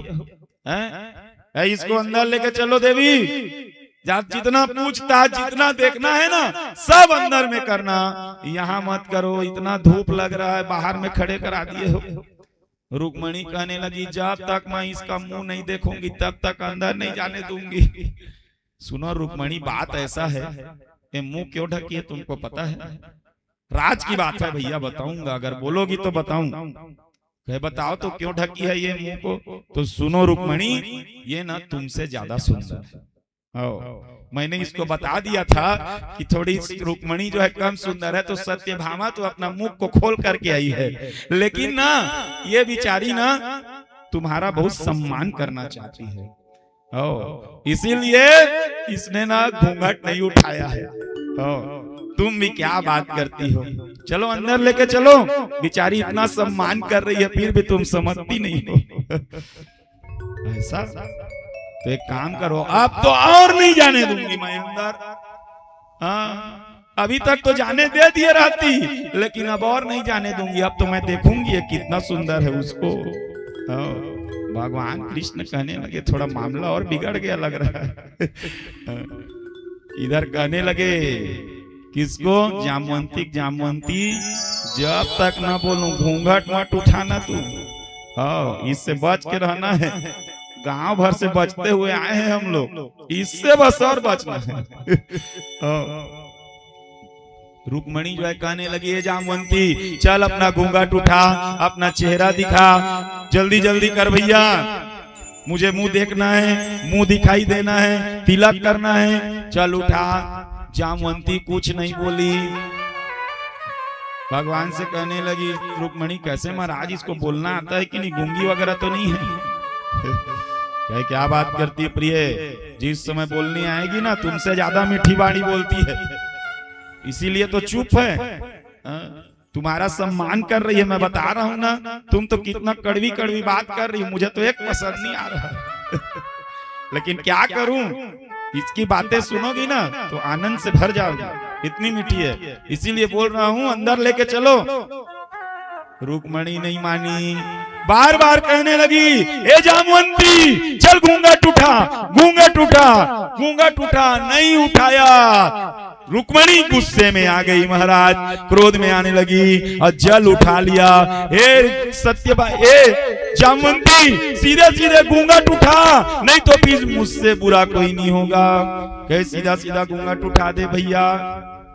बहन मैं तेरे को आखिरी बार बोल रही हूँ, कुछ नहीं आया जवाब। तो रुक्मणी जल उठाई और श्राप देने लगी, अरे जामवंती बार बार कहने पर भी मेरे कहने से तूने घूंघट नहीं उठाई, तुझे अपनी सुंदरता पे इतना घमंड, तो जा मैं तुझे श्राप देती हूँ कि तेरी ये जो सुंदरता जिस पे तू घमंड कर रही है वो सुंदरता तेरी ढल जाए, फीकी पड़ जाए और तुम मेरी जितनी सुंदर हो जाए। तुझे बहुत ज्यादा सुंदरता घमंड है ना, तेरी वो सुंदरता जो है खत्म हो जाए और तू ना मेरी जितनी सुंदर हो जाए। और छीटा मारी महाराज, और छीटा मारी ना जैसे ही भगवान कृष्ण के जान में जान आई। जामवंती से भगवान कृष्ण कहने लगे जामवंती अब जो है ना अपना घूंघट ऊपर उठाओ। और जामवंती जैसे ही घूंघट ऊपर उठाई ना तो जामवंती भी रुक्मणी के जितनी सुंदर हो गई है, रुक्मणी जितनी सुंदर हो गई। भगवान कृष्ण कहने लगे अब मैचिंग ठीक है। कहा काली काली भालू की पुत्री। अब जो है सबकी सुंदरता। रुक्मणी कहने लगी मेरे जितनी तो सुंदर है महाराज। भगवान कहने लगे इसीलिए तो तुम तो कभी मेरे बात में विश्वास नहीं करती हो, अब तुमको कौन समझाए। इसीलिए मेरी बात में आज के बाद विश्वास करना। तुम नहीं करती हो, देखो इतना धूप में 2 घंटे तक खड़ा कर दिया हमको।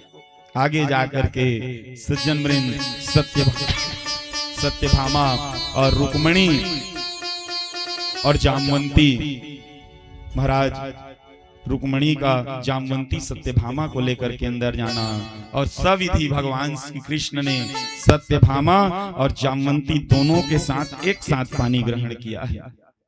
3 पत्नियां भगवान की हो गई। सज्जन वृंद कथा आगे और चली। भगवान कृष्ण ने 4था विवाह कालिंदी के साथ में किया, 5वां विवाह मित्रविंदा के साथ में किया, 6वां विवाह लक्ष्मणा के साथ में किया, 7वां विवाह भद्रा के साथ में किया, और 8वां विवाह सत्या, इसी को नग्न जीती भी कहा जाता है। ऐसे करते 8 विवाह भगवान ने किया है। 8 पटरानी, ये 8 पटरानी भगवान की अष्ट योगिनी देवी है, अष्ट योगिनी। और आगे चल के भैया भगवान ने 16,100 और विवाह किया। एक भौमासुर नाम करके दैत्य था जो बहुत महाराज उत्पात मचाता था, और इसी उत्पात के चलते ये ऐसा दैत्य था जो 20,000 कन्याओं को हरण कर लूंगा राजाओं की ना, तो 20,000 के साथ एक साथ शादी करूंगा सोचता था। तो भगवान ने भौमासुर का उद्धार किया, 16,100 कन्याओं का छुड़वारा किया भगवान ने, वहां से छुड़ाया भौमासुर के ताप से, और 16,100 कन्याओं ने पहले तो घर भेजा भगवान ने, लेकिन उन कन्याओं को उनके पिता ने स्वीकार नहीं किया महाराज। तो उन 16,100 कन्याओं ने भगवान के पास में अपनी अर्जी लगाई। ये श्रीमद् भागवत का सार श्लोक है सज्जन वृंद। ये श्लोक से बड़ा श्लोक श्रीमद् भागवत में कोई श्लोक नहीं है, जो इन कन्याओं ने भगवान श्री कृष्ण की स्तुति करी है ना। तो ये सारे श्लोक को बताते हुए आइए कथा में आगे चले। इन 16,100 कन्या ने ना भैया श्री कृष्ण की स्तुति करी। कृष्णाय वासुदेवाय हरे परमात्मने प्रणत क्लेश नाशाय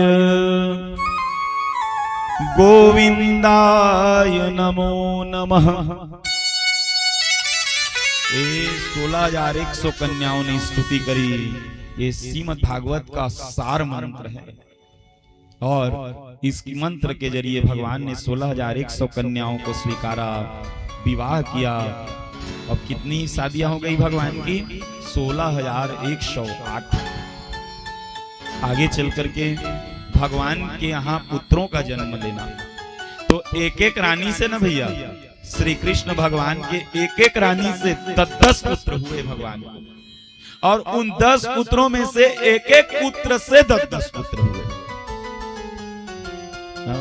एक एक रानी से 10 पुत्र और एक एक पुत्र से 10 पुत्र, और ऐसे करते करते भगवान के यहाँ प्रद्युम्न, अनिरुद्ध, ऐसे महाराज बड़े बड़े पुत्र हो गए। सांब हैं, बड़े बड़े पुत्र पौत्रों ने जन्म लिया, और 16,108 रानियों का साथ विवाह, सबसे 10 पुत्र और 10 पौत्र।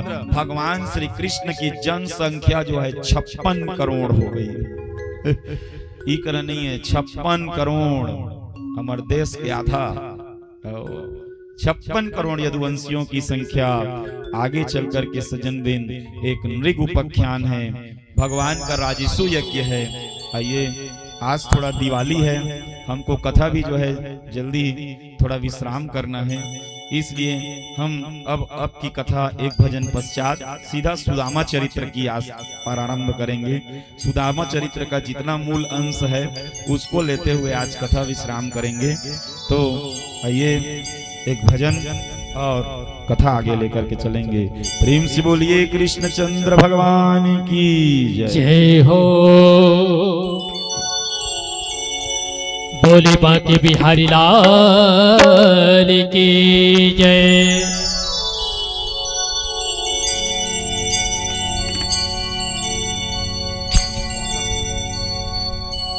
जो भी दरबार में आया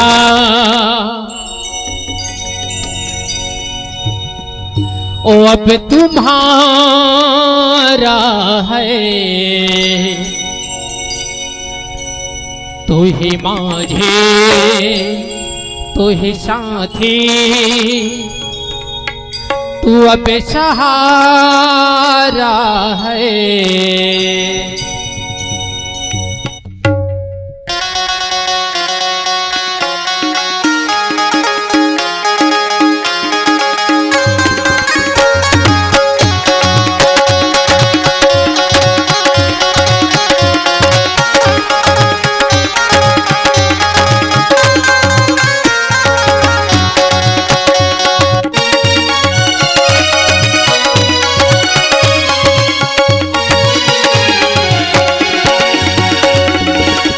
दरबार में आया ओ अब तुम्हारा है, जो भी दरबार में आया ओ अब तुम्हारा है।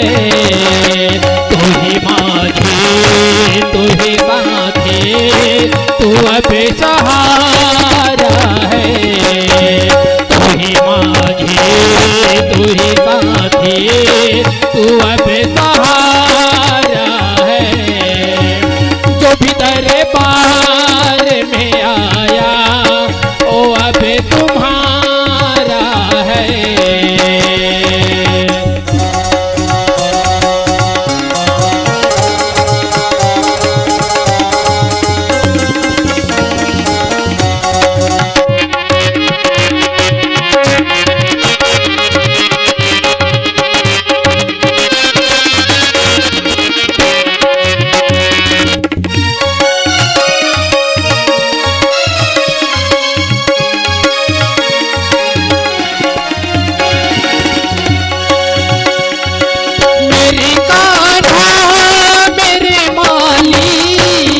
भटक रहा हूँ मैं, मेरे कान्हा मेरे मालिक भटक रहा हूँ मैं।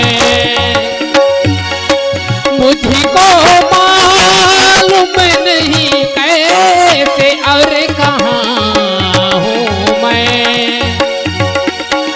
तेरे बिने और न दूजा अब हमारा है।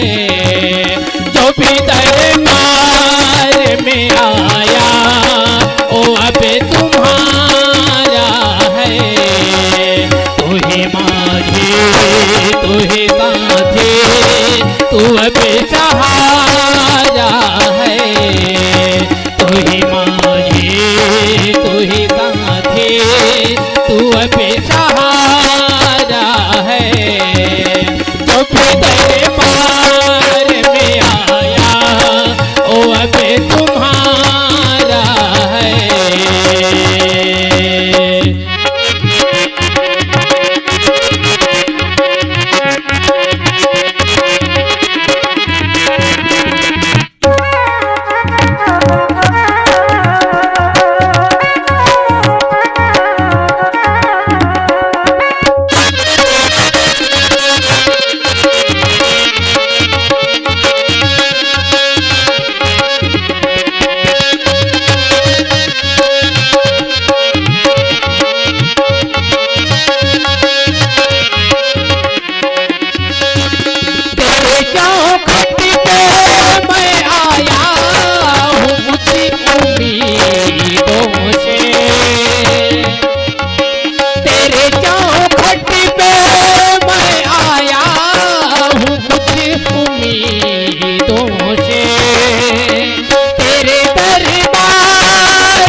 दो मुझे,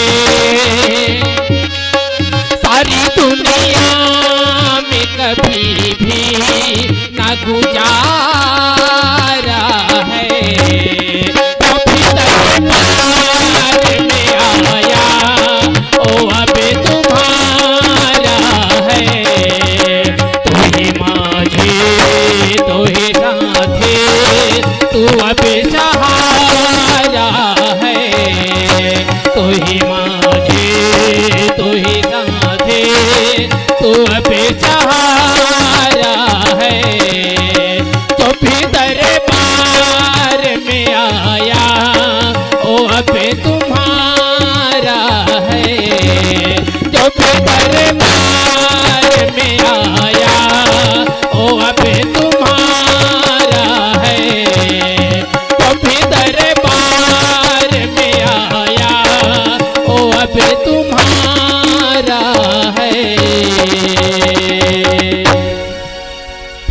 बोलिए कृष्णचंद्र भगवान की जय हो। जय जय श्री राधे, जय जय श्री राधे, जय जय श्री राधे श्याम। सज्जन वृंद, कथा और आगे चली। आगे कथा में पुत्र पौत्रों से द्वारिका भगवान श्री कृष्ण की लहलहाने लगी। पुत्रों की शिक्षा देने के लिए ना आगे भगवान श्री कृष्ण जो है सब पुत्रों को लेकर के एक जंगल में गए भैया। पुत्र भ्रमण कर रहे थे, उसी समय में ना एक कुआं दिखा जिसमें सांब, अनिरुद्ध इत्यादि पुत्र पौत्र हैं भगवान के, भानु, चारु। और ना वहीं पर एक घटना घटी। पुत्रों ने एक गिरगिट देखा कुएं में, लाख प्रयास किया गिरगिट को निकालने का, नहीं निकाल पाए। भगवान कृष्ण के पास में जाना, पुत्रों का बताना कि वहां हमने एक गिरगिट देखा है पिताश्री, बहुत बड़ा है, बहुत बृहद है। भगवान कृष्ण आए और गिरगिट पे जैसे ही भगवान कृष्ण का वरद हस्तक स्पर्श हुआ है, वैसे ही गिरगिट का योनि मुक्त हुआ और गिरगिट से एक दिव्य ज्योति निकली और उस गिरगिट ने भगवान श्री कृष्ण की स्तुति करी। भगवान कृष्ण कहने लगे, हे राजन, तुम इसको बताओ, ये मेरे पुत्र पौत्र हैं, इनको बताओ कि तुम कैसे गिरगिट योनि को प्राप्त हुए, कैसे तुम मनुष्य योनि से गिरगिट योनि में आए। भगवान कृष्ण जो है ना पुत्र पौत्रों को संस्कार देना चाहते हैं, शिक्षा देना चाहते हैं। कभी कभी जो है माता पिता लोग वो नहीं सिखा पाते जो सामने वाला सिखा देता है। इसीलिए गुरु तत्व बनाया गया है, गुरु बनाया गया। और भगवान कृष्ण इसके जरिए समझा रहे हैं कि कभी भी शिक्षा में पीछे मत रहो। पुत्र पौत्रों को अपना शिक्षा दिवाना चाह रहे हैं राजा नृक से। सीख अगर भीख में भी मिले ना कहीं से तो उसको ग्रहण करना चाहिए। कहा, मैं हो सकता है पुत्र मेरे हैं तो मेरी बात थोड़ा कम सुनेंगे राजन, इसलिए ना आप जो है इनको अच्छा शिक्षा दे दीजिए। माता बैरी पिता शत्रु ए न बालो न पाठित। वो माता शत्रु है, वो पिता बैरी है जो अपने बच्चों को पढ़ाता नहीं। उससे बड़ा बैरी, उससे बड़ा शत्रु इस संसार में नहीं है जो अपने पुत्र को पढ़ावे ना, लिखावे ना, संस्कार ना दे। ये नीति श्लोक है, माता बैरी पिता शत्रु है न बालो न पाठिता। वो पिता शत्रु है, वो माता बैरी है जो अपने बच्चों को पढ़ाता लिखाता नहीं है। जैसे हंसों की सभा में बगुला शोभा पाता है ना, वैसे ही महाराज बुद्धिमानों के बीच में मूर्ख जो है अशोभनीय हो जाता है। इसीलिए शिक्षा देना बहुत जरूरी है। भगवान कृष्ण ने इस राजा को चुना। कृष्ण चले गए आगे, पुत्रों को शिक्षा दिया। ये राजा का नाम है नृक। बताया, पुत्रों ने पूछा, महाराज आप इस गिरगिट योनि में कैसे आए, आप कौन हैं? राजा कहने लगा, मैं राजा नृक हूं, इक्ष्वाकु वंश में था मैंने ना महाराज 1 लाख गाय दान दिया। प्रत्येक महाराज जी लोग को 1-1 लाख गाय दान, मेरे राज्य में जितने महाराज थे। और उसमें ना चांदी का खूर था, है ना, और सोने का सींग था। तो सब लोग को मैं दान में दिया। लेकिन न महाराज एक दिन एक घटना घट गई। एक महाराज के 1 लाख गाय में से एक गाय दूसरे महाराज के 1 लाख गाय में जाके मिल गई। अब महाराज लोग में क्या हो गया, झगड़ा हो गया। हाँ, वो महाराज कहने लगा कि इसमें एक गाय आपके में चला गया है, वो मेरा है। दूसरा महाराज कहने लगा, नहीं नहीं राजा मेरे को दिया है, ये गाय जो है मेरा है। दोनों लोग लड़ते लड़ते राजा के पास पहुंच गए। कहा, महाराज इसमें जो गाय है मिल गया है वो मेरा है, मेरे को वापस दिवा दीजिए। तो महाराज लोग माने नहीं। महाराज ये बोले, राजा बोलने लगे कि एक काम करो, आप जो एक गाय जो है इसमें जाके मिल गया है ना, उसको दे दीजिए, मैं उसके जगह में आपको 1 लाख गाय और दे दूंगा। ब्राह्मण नहीं माना, मुझे चाहिए तो वही गाय चाहिए। दूसरे महाराज को कहा, महाराज इस गाय को इसी दे दीजिए, उसके जगह मैं आपको 1 लाख गौ माता और दे दूंगा। वो ब्राह्मण भी नहीं माना, हम स्वाभिमानी है भैया, हमको जितना मिला है उतने में ही संतुष्ट है। शांत कराने का लाख प्रयास किया, नहीं माना महाराज लोग। और ये महाराज लोग जो है गुस्से में आकर के राजा को श्राप दे दिए। राजा महाराज लोग को बुला करके लड़वाता है। क्या राजन, तू गिरगिट योनि को प्राप्त कर। श्राप लग गया। तो कभी भी एक कहानी थोड़ी सी मैं लेके चल रहा हूँ, कहने के लिए तो बहुत लंबी है, लेकिन 2 मिनट संक्षेप में बता रहा हूं मैं। हमको सीधा सुदामा चरित्र आरंभ करना है। ये कहानी 2 चीज शिक्षा देती है। एक तो राजा जब भी गोदान करता था ना, तो चांदी का सिंह, सोने का खूर तो बनवा देता था, लेकिन ये देखना भूल जाता था कि कौन सा गौ उपयोगी है, कौन सा गौ दूध देने वाली है, कौन सा क्या करने वाली, भूल जाता था, वो नहीं देखता था। बूढ़ी इत्यादि गाय को जो बच्चा नहीं देती थी, ऐसे गाय को भी दान कर देता था। इसलिए गौदान के समय में सबसे पहले ध्यान रखिए, उपयोगी गाय को ही महाराज को दान दीजिए, जो दूध देने वाली है। ऐसा गाय ला बिल्कुल दान नहीं करना चाहिए। ले मोर घर में खात हंसते ला जाता है, महाराजे घर में खा जान तो दारी से बछिया नहीं देवैया है। तथा मोर घर में खात हंस न तेला जाते है, महाराजे घर खा। गोदान दे एक समय में, आज का तो गरुआ दान देवैया मन के कमी नहीं है। हमला तो कैतका कन कहते थे, महाराज हम तोला 20 गाय दान दे देबो। तू लेजिया कहता तेला बतावा। एक जनला तो मैं कहे, मोर यहाँ जगह नहीं है गा धरे के, तो 3 टप्पर सब लभेद दी सुहे, छवा दी सो करला। गोदान देने के समय में संयमित रूप से दान दीजिए। और दूसरा गलती राजा करता था, कभी भी आप यज्ञ कर रहे हो ना, दान दे रहे हो, पूजा कर रहे हो, तो 2 महाराज को बिल्कुल नहीं बुलाना चाहिए। एक ही महाराज के साथ में आप अपना यज्ञ आदि कर्म को करवाओ, और 2 महाराज को बुलाए और 2 लोग झगड़ा हो गए, तो उसका पाप जो है जजमान को झेलना पड़ता है। महाराज जी के पास में एक महाराज से आप पूजा करवाइए, आचार्य एक होना चाहिए। आचार्य को बदलने रहने से उसका भी जो है पाप मिल जाता है। 2 महाराज को अलग अलग जगह से ला करके एक जगह रख देते हैं, कई जगह में होता है ऐसा। और महाराज लोग लड़ जाते हैं तो उसका पाप जो है जजमान को झेलना पड़ता है। तो ये 2-3 चीजें हैं सिखाई राजा नृग ने। कहा हमेशा ब्राह्मणों का सम्मान करना, पुत्रों गौ की रक्षा करना, गोदान करना। आज मैंने उन संतत्व का अपमान किया जिसके कारण मैं गिरगिट योनि में आ गया, उन ब्राह्मणों का अपमान हो गया मेरे से। सज्जन नृग उपाख्यान की चर्चा चली। आगे चल करके भगवान ने राजेशु यज्ञ में, पांडवों के यहाँ राजेशु यज्ञ हुआ, युधिष्ठिर ने राजेशु यज्ञ कराया, भगवान कृष्ण वहां गए और भाई राजा के यहाँ, युधिष्ठिर के यहाँ भगवान की अग्र पूजा हुई है।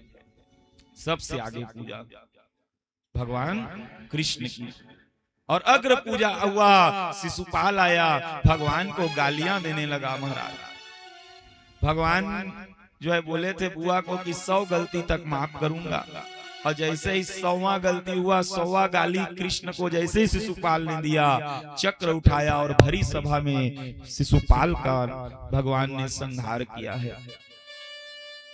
शिशुपाल से दिव्य ज्योति निकली, भगवान के चरण कमल में जाके अर्पित हो गई। तो ये कथा एक चीज शिक्षा देती है, जब तक अन्याय बर्दाश्त हो रहा हो ना, जब तक सीमा में हो, तब तक सहन करिए। लेकिन अपराध अगर अपनी सीमा लांघने लगे, अन्याय सीमा को पार करना लगे, तो वहां पे ज्यादा सहन शक्ति मत दिखाइए। वहां पे हमारे यहाँ 2 की परंपरा है, अगर सबसे पहले समझा सको तो शास्त्र से समझाओ, और नहीं समझ में आ रहा है तो फिर शस्त्र उठाओ। हर हाल में भगवान जो है धर्म की रक्षा करते हैं। भगवान राम ना सबसे पहले हनुमान जी को भेजे लंका, जाओ शास्त्र से समझाओ उनको। हनुमान जी शास्त्र से समझाए रावण को। मारई चरण करई सब हांसी, कोई चरण से कोई लात से मार भी देता था ना हनुमान जी को तो चुपचाप सह जाते थे, लो भैया कोई बात नहीं।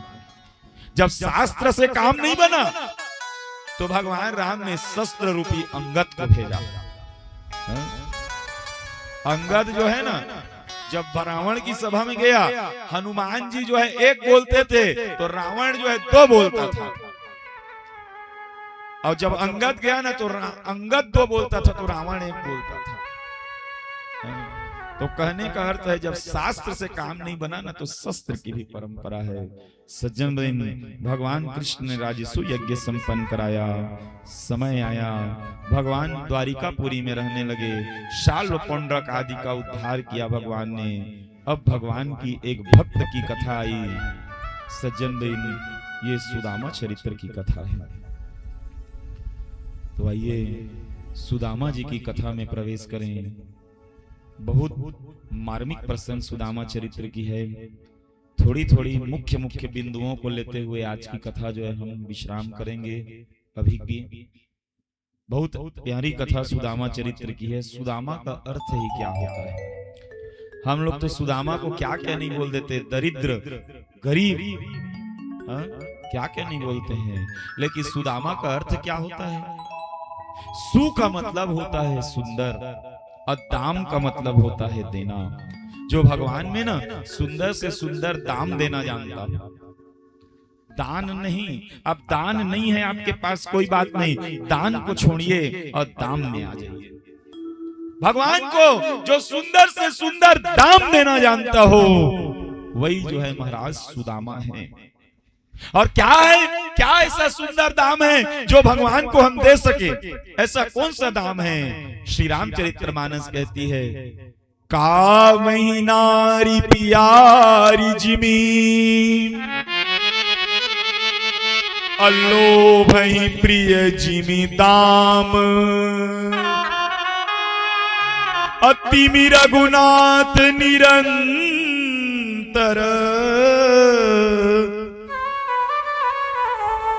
प्रिय लागई मोहि राम।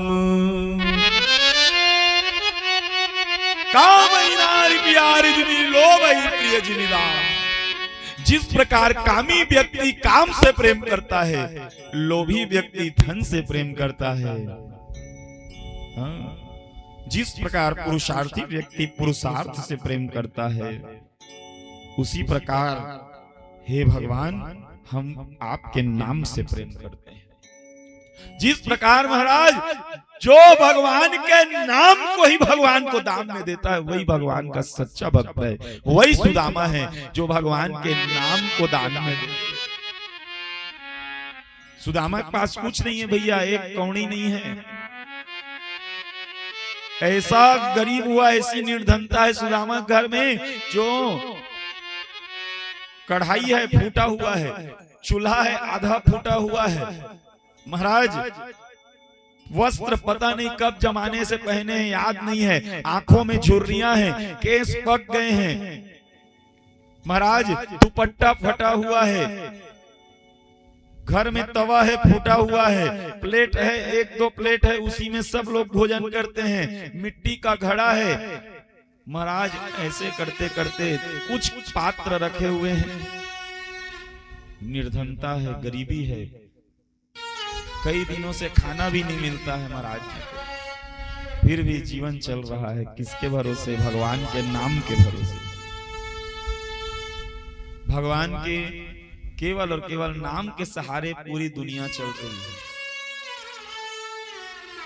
हम लोग तो अभी बैठे बैठे बढ़िया सा 56 भोग खा रहे हैं, घी के रोटी खा रहे हैं, हाँ दाल चावल मिल जा रहा है। अभी हम लोग को याद करिए आपके पूर्वज लोग जिन्होंने इतना संपत्ति को इकट्ठा किया होगा, कितना संघर्ष कर करके पत्र को खा खा के इतना बड़ा संपत्ति को इकट्ठा किया होगा। हम लोग तो आज अच्छा खाने को मिल जा रहा है, हमको अच्छा पहनने को मिल जा रहा है, ये तो भगवान का कृपा है। आप याद करिए अपने पिताजी को, आप याद करिए अपने दादाजी को, जिन्होंने कितना जो है संघर्ष सहा होगा, कितना संघर्ष। अभी जिनके यहाँ भी भागवत भी हो रही है ना, ये दादा लोग कितना मिस्त्री काम किए हैं, जगह जगह पे कितना ईटा उठाई है इनकी माँ जो है। और मेरे थोड़ा सा दुख लगता है, जिस दिन सुख भोगने की बारी आई ना, उस दिन जो इनके बेटे लोग अच्छे हो गए तो भगवान का बुलावा आ गया।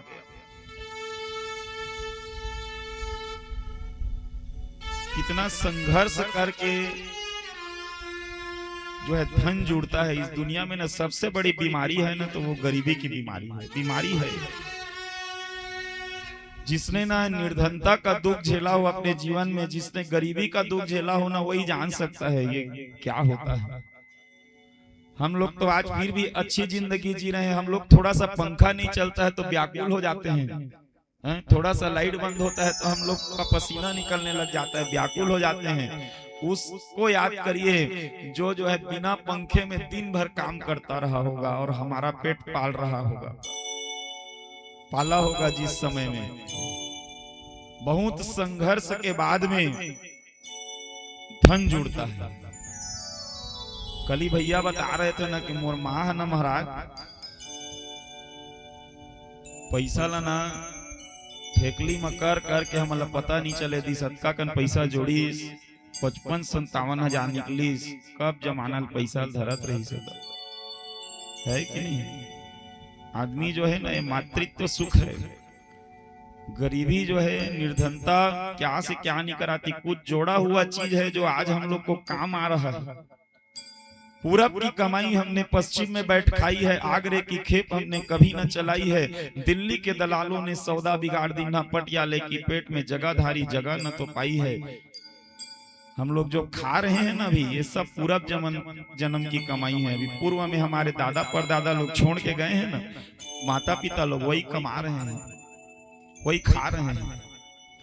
वो बेचारे लोग तो कड़कती धूप में परिश्रम किए हैं, धूप में परिश्रम करके इतना सारा चीज बस जोड़ के गए हैं। हम उनका देथन कि हमारे बाबा हमारे बाप का चीज जोड़ के गए हैं। अगर वह 1 डिसमिल भी तो दे के गए हैं तो बहुत बड़े काम करके गए हैं। इस दुनिया में आप खुद 1 डिसमिल जमीन खरीद के देखो, क्या होता है उसका मोल, क्या होता है उसका कीमत। हमारे यहाँ अंकल जी बैठे हैं तो वो भी बताते थे कि हमारे ना महाराज हमार दाई है ना, हम गेहूं पीस पीस के खवा के पाले हवे। 1 किलो गेहूं में कर माता राम काम करे जाए। सोचा ऐसे ऐसे जीवन जो है आदमी में संघर्ष अपन जिए है, और जी करके आज जो है हम तो अच्छा है। अभी के समय में बहुत अच्छा मन के जीवन के संघर्ष है, लेकिन कई जने महाराज बहुत जीवन में संघर्ष करी का कर लिए, धन के लिए। निर्धनता गरीबी सबसे बड़ी बीमारी है, अभिशाप है। आज दिवाली का पर्व है ना, कई लोग दिवाली के पर्व में हम लोग तो मिठाई भी खा लेते हैं। कई लोग के पास में इतनी निर्धनता रहती है, बेचारे लोग देख देख के ही आनंद लेते रहते हैं बस। कई लोग के पास में मिठाई खाने के लिए भी पैसे नहीं रहते हैं। आपको दूसरे क्या बात बताऊं, हमारी खुद की बात है। जब हम लोग भी छोटे छोटे थे तो हमारे टाइम में भी ऐसा हुआ था एक बार।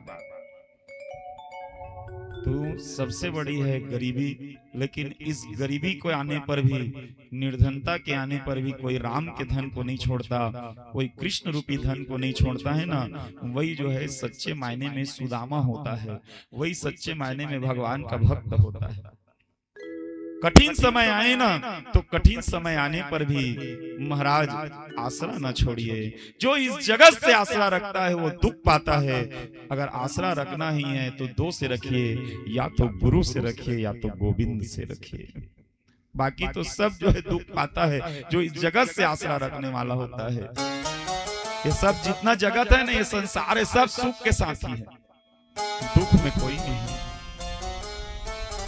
ऐसी सुदामा जी की कथा है। निर्धनता है, गरीबी है, दुख है, लेकिन फिर भी भगवान का नाम नहीं छोड़ा, कृष्ण का नाम नहीं छोड़ा। महाराज श्री रामचरितमानस कहती है, नहीं दरिद्र सम जग दुख माही, और संत मिलन संग सुख जग माही। नहीं दरिद्र सम जग दुख माही, दरिद्रता के समान इस जगत में कोई दुख नहीं, गरीबी के समान इस जगत में कोई दुख नहीं है। तो दरिद्र कौन है, गरीब कौन है? कहे महाराज, दरिद्र वो है जो धन रहते हुए भी भूखों को खाना खिलाना नहीं जानता, जो धन रहते हुए भी समाज सेवा करना नहीं जानता, जो धन रहते हुए भी धर्म का काम करना नहीं जानता, जो धन रहते हुए भी दान देना नहीं जानता, जो धन रहते हुए भी दूसरों को खिलाना नहीं जानता, जो धन रहते हुए भी सेवा करना नहीं जानता, उससे बड़ा दरिद्र इस संसार में कोई नहीं। दरिद्रता के समान दुख नहीं है। सुदामा जी को तो दरिद्र कह देते हैं, गरीब कह देते हैं, लेकिन असली दरिद्र वही है, असली गरीब वही है जो धन रहते हुए भी सेवा नहीं करना जानता हो, धर्म के काम में धन देना नहीं जानता हो।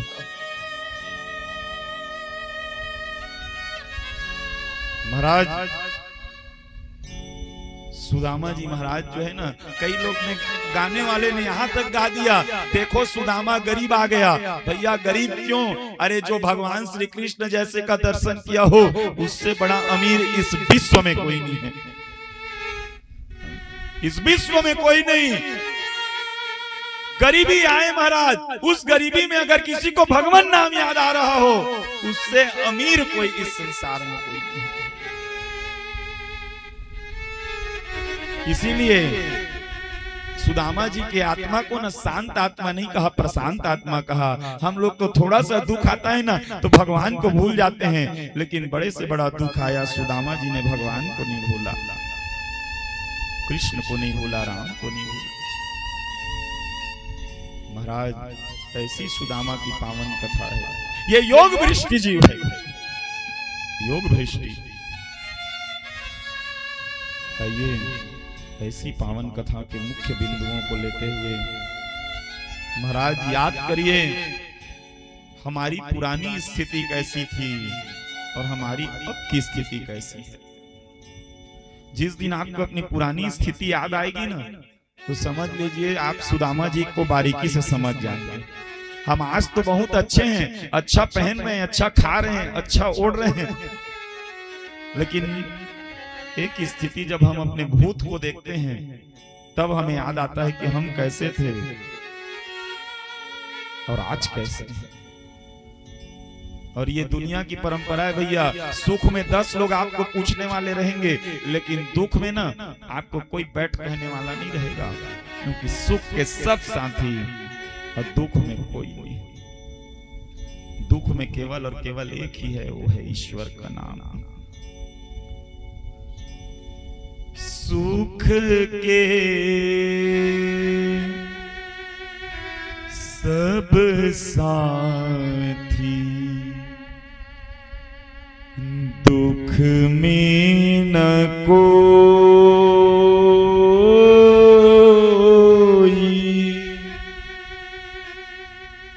मेरे राम, मेरे राम, तेरा नाम एक साचा, दो जान कोई।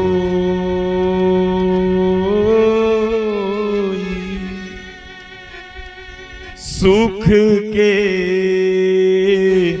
सब साथी, दुख में न कोई।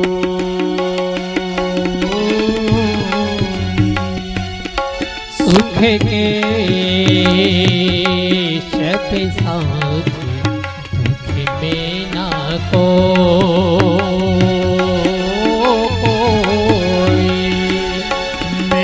राम मेरा राम तेरा नाम एक साचा दो जान कोई।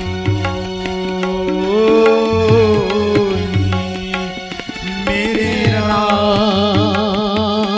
मेरे राम तेरा नाम एक साचा दूजा न कोई।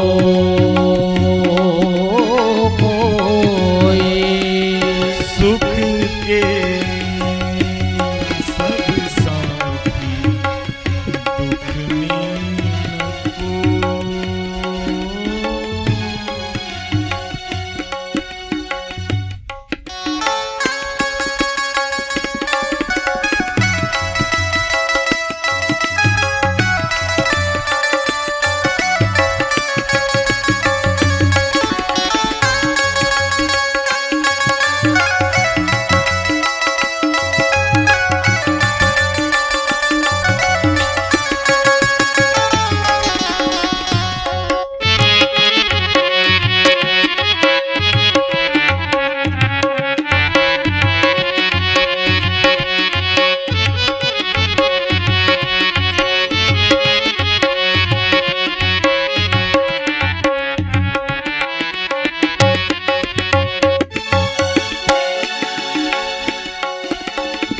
जीवन आनी जानी छाया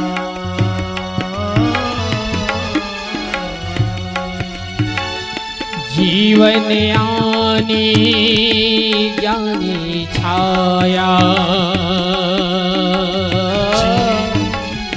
जीवन आनी जानी छाया झूठी माया झूठी काया झूठी माया झूठी काया।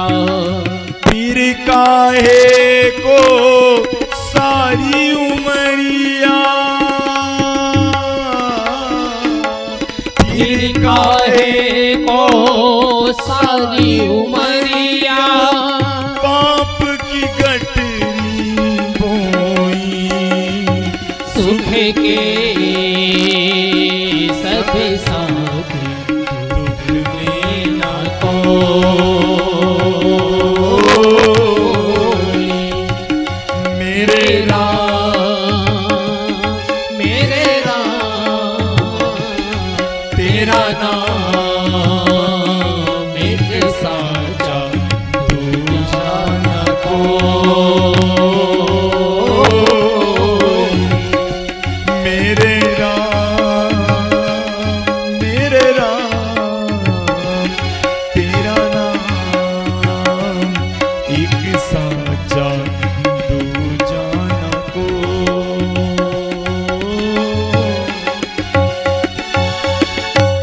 मेरे राम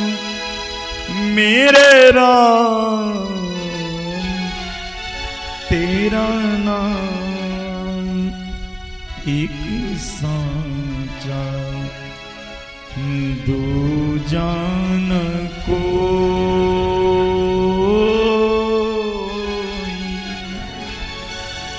सजन, अगर ईश्वर का नाम ही है ना एकमात्र सहारा है कठिन परिस्थिति का कठिन विपत्ति का। श्रीमद् भागवत के सुदामा चरित्र निमित्त ये पहला श्लोक कृष्णस्यासि सखा काश्चिद ब्राह्मणो ब्रह्मवित्तमः विरक्त इंद्रियार्थेषु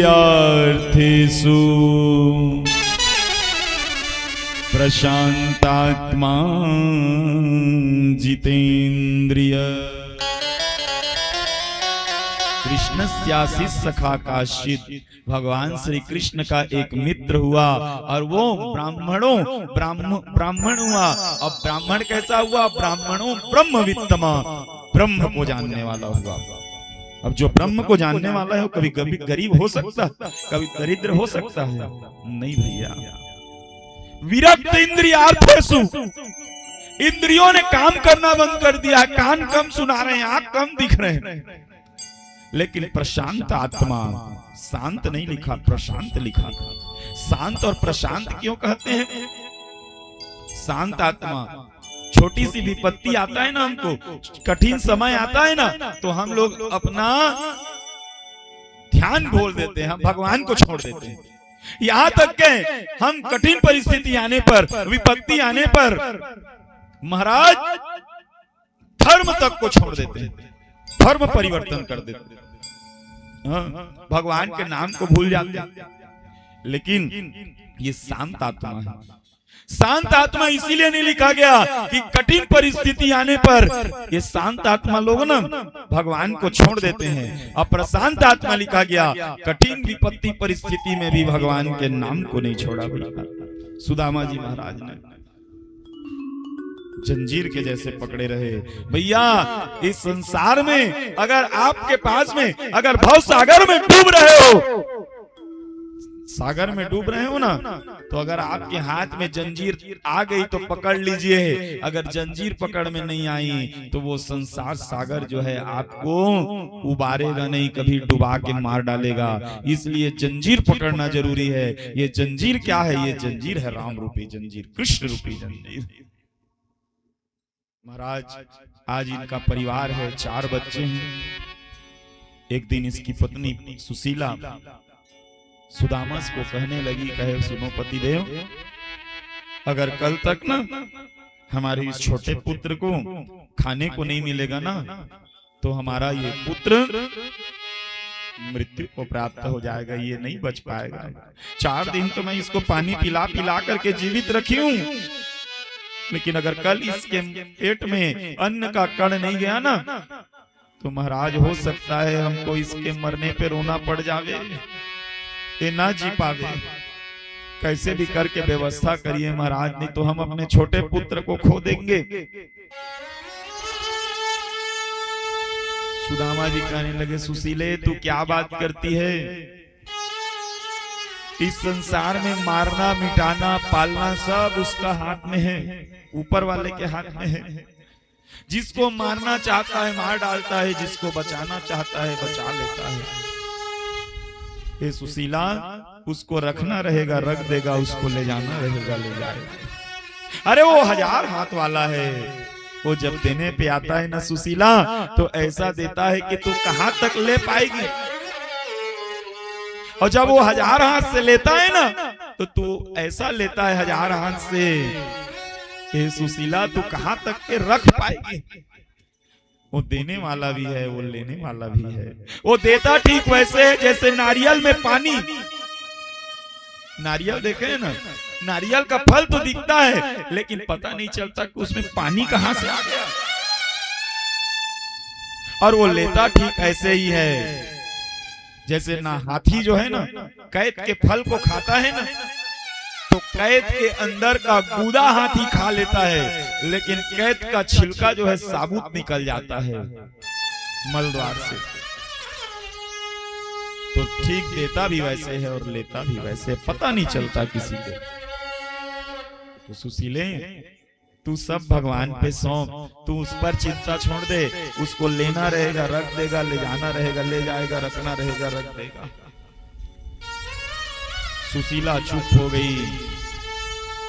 महाराज रात्रि की बेला आई। हरे राम राम राम हरे हरे, हरे कृष्ण कृष्ण कृष्ण हरे हरे करते करते सुदामा जी महाराज सोने लगे हैं। श्रवण हुआ महाराज, सोते सोते भी भगवान नाम को नहीं छोड़ा, जपते रहे। प्रातः हुआ है, और जैसे ही प्रातः हुआ, सुशीला आज महाराज घर के आंगन में झाड़ू कटका करने के लिए प्रातः काल बाहर गई। झाड़ू कर रही थी, वहीं से ना 4 संत गुजर रहे थे, 4 ब्राह्मण लोग गुजर रहे थे। 4 संतों ने जब सुशीला को देखा, कटी फटी साड़ी, आंखों में झुर्रियां, केस पके हुए, महाराज 16 श्रृंगार में से खाली सिंदूर बस लगा है, कुछ नहीं पहना। आज संतों को देख करके सुशीला को जैसे ही देखा संतों ने, संतों के नेत्र सजल हो गए। कमंडल रखा था, संतों ने नीचे रख दिया, वहीं से हाथ जोड़ लिए 4 संतों ने। और हाथ जोड़ते हुए भगवान श्री कृष्ण से गुहार लगाने लगे, हे कन्हैया, अरे ओ द्वारकाधीश, अगर हमारा आवाज तुझ तक पहुंच रहा है तो सुन। हे द्वारिकाधीश, तू वहां पे बैठे बैठे 56 भोग पा रहा है, और यहाँ पर तेरे मित्र का परिवार एक एक अन्न के कण को तरस रहा है। हे कन्हैया, अरे तू दुनिया को देखने वाला है रे, एक थोड़ी सी तिरछी दृष्टि अपने इस मित्र के परिवार में भी डाल दे कन्हैया। अगर हमारी आवाज जा रही हो तुझ तक, तो हे द्वारिकाधीश, हमारे हिस्से की कृपा भी तू इसको दे दे, इसके परिवार को दे दे। महाराज आज संतों ने गुहार लगाई, भगवान कृष्ण के कानों में गया आवाज के नहीं, वो तो पता नहीं, लेकिन सुशीला के कानों में आवाज चली गई। आज पहली बार चला गया, पहली बार सुशीला ने किसी द्वारिकाधीश का नाम सुना। द्वारिकाधीश संत तो चले गए, सुशीला दौड़ते हुए सुदामा के पास आई, जगाई, उठिए स्वामी, उठिए पतिदेव। सुशीला जो है सुदामा जी को जगाई, पूछी क्या हुआ सुशीले, इतना हड़बड़ाई हुई क्यों है, इतना बीपी हाई क्यों है तेरा? सबसे पहले तो ये बताइए महाराज, क्या आप किसी द्वारिकाधीश को जानते हैं? क्या आप किसी कृष्ण को जानते हैं? जैसे ही आज सुदामा ने सुशीला के मुंह से द्वारिकाधीश शब्द सुना, भाव में डूबने लगे। सुशीला का भाव में मत जाइएगा, पहले बताइए जानते हैं कि नहीं। सुशीला से सुदामा जी कहने लगे, अरे पगली, ये वही तो कृष्ण है, हरे राम हरे कृष्ण, जिसका नित्य प्रतिदिन नाम लेता हूं, वही तो द्वारिकाधीश है। सुशीला कहने लगी, तो क्या वो द्वारिका के राजा भी हैं? कहा हाँ राजा भी हैं। तो महाराज, जब उतने बड़े द्वारिका के राजा आपके मित्र हैं, जब इतने बड़े द्वारिकाधीश हमारे पहचान के हैं, तो हम क्यों इस इतने बड़े दुख को झेल रहे हैं? महाराज, हम लोग एक अन्न के कण को तरस रहे हैं, इतना बड़े राजा का मित्र होते हुए भी। सुदामा कहने लगे, सुशीला, सबकी अपनी कर्मों की खेती है, वो कर्म उसका अच्छा है, वो राजा के घर में जन्म लिया है, हमारा पूर्व जन्म का कर्म ऐसा रहा होगा, हमने विप्र के घर में जन्म लिया है। सब अपनी अपनी कर्म कमाई है सुशीले, सब अपना अपना देखते हैं, अपना खाते हैं, अपना रहते हैं, हमें दूसरे के यहाँ नहीं झांकना चाहिए। कहा, पतिदेव, हमारी स्थिति देख रहे हैं, हमारी स्थिति कैसी, हमारी दैनिकता कैसी है। अरे एक बार तो उससे गुहार लगाइए। सुशीला के अंदर से अंतस से आते हुए देखने लगे। सुशीला पूछने लगी, सबसे पहले तो ये बताइए, मैं आज तक नहीं जानी हूं आपकी इस मित्र को, ये मित्र आपको कहाँ मिला था?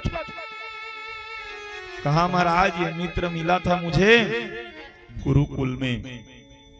हे सुशीले, कहे सुदामा, एक दिन कृष्ण हमारो मित्र, देत रहत उपदेश ऐसो परम विचित्र। हम लोग ना कहाँ मिले थे? गुरुकुल में मिले थे। हे सुशीले, मैं ना जिस दिन से इसको देखा ना, उस दिन से अपनी सुध बुध खो बैठा था। मैं ना सुशीले, जब तक कि मेरी माता मुझे खाना नहीं खिलाती थी, तब तक मैं खाना नहीं खाता था। मुझे माता के हाथों का ही खाना पसंद था, लेकिन गुरुकुल गया ना, तब मुझ कृष्ण से जब मिला केशव से, तो मैं एक दिन खाना नहीं खाया, तो इस मित्र ने पूछा कि तू खाना क्यों नहीं खाता है? मैंने बताया कि मैं माता के हाथ का खाना खाता हूँ, माता के हाथ के खाना के बिना मुझे नींद नहीं आती है। तो एक दिन इस कृष्ण ने किया क्या, अपने हाथों से मुझे खाना खिलाया। अरे सुशीले, जब मैंने पहला निवाला उसके हाथ से खाया तो मैं अपने माता के हाथ का स्वाद ही भूल गया। ऐसा उसके हाथों में स्वाद था, ऐसा प्रेम था। मुझे ना सुशीला लोरी सुने बिना ना नींद नहीं आती थी। भगवान कृष्ण जो है ना, ये मेरा मित्र, ये मुझके लोरी गा करके सुलाता था। मुझे ना हमेशा माता पिता की याद आती थी, लेकिन जैसे ही मैंने इससे मिला, जैसे ही मैंने कृष्ण को देखा, मैं सब भूल गया। मैं दुनिया भूल गया, मैं यारी भूल गया, मैं सर्वस्व भूल गया। ऐसा प्रेम मेरा उससे हो गया। सुशीला कहने लगी, महाराज जब इतने अच्छे मित्र हैं तो क्या वो भी आपको मित्र मानते हैं? कहे, सुन सुशीले, जितना मैं भगवान से प्रेम करता हूँ ना, जितना कृष्ण से मैं प्रेम करता हूँ, उससे दुगना कृष्ण मुझसे प्रेम करते हैं। सुशीला कहने लगी, तो महाराज एक बार मिल लीजिए ना जाके। सुदामा नहीं मान रहे थे। आगे चल करके सुशीला का मिलने के लिए आग्रह करना, मान जाना। सुदामा कहे मिलने तो चला जाऊं, लेकिन ना क्या करूं सुशीले, मित्र के घर, भगवान के घर, गुरु के घर, बेटी के घर खाली हाथ नहीं जाया जाता है। अब मैं जो है ना, कैसे खाली हाथ चले जाऊं? मैं संकोच में नहीं जा रहा, मेरे पास कुछ देने के लिए हो जाता तो मैं जाता। सुशीला कहने लगी, मैं व्यवस्था कर देती हूँ ना, आप दे दीजिएगा। सुशीला दौड़ते हुए गई। सज्जन वृंद, 4 घरों से ना 4 मुट्ठी चावल मांगा। एक घर से 1 मुट्ठी, दूसरे घर से 1 मुट्ठी, तीसरे घर से 1 मुट्ठी, चौथे घर से 1 मुट्ठी, 4 मुट्ठी चावल मांगा। पोटली बनाई, ला करके सुदामा जी को दी। कहा, पतिदेव ए लीजिए, मैं आपके जाने की व्यवस्था कर दी हूँ। 4 घर से 4 चावल मांगी, उधार मांग करके लाई हूं। जब आप वहां से आओगे ना तो वापस कर देंगे। सुशीला ने 4 घर से चावल क्यों मांगा? क्योंकि कन्हैया ना जब मिक्स वाला चावल को देखेगा ना तो समझ जाएगा ये इसके घर का नहीं है, बल्कि ये मांग करके लाया हुआ है। हमारी स्थिति को जान जाएगा भगवान श्री कृष्ण, स्थिति को जान जाएगा। आगे भगवान महाराज सुदामा जी को पोटली दिया और देते हुए सुशीला सुदामा जी को कृष्ण के नाम एक संदेश देने लगी। आप जा रहे हो ना तो एक संदेश लेते जाओ। कहे, कौन सा संदेश प्रिय? कहे, भगवान श्री कृष्ण से ना एक ही चीज कहना। हाँ बता ना, क्या चीज? सुशीला जो है कृष्ण के नाम संदेश देने लगी।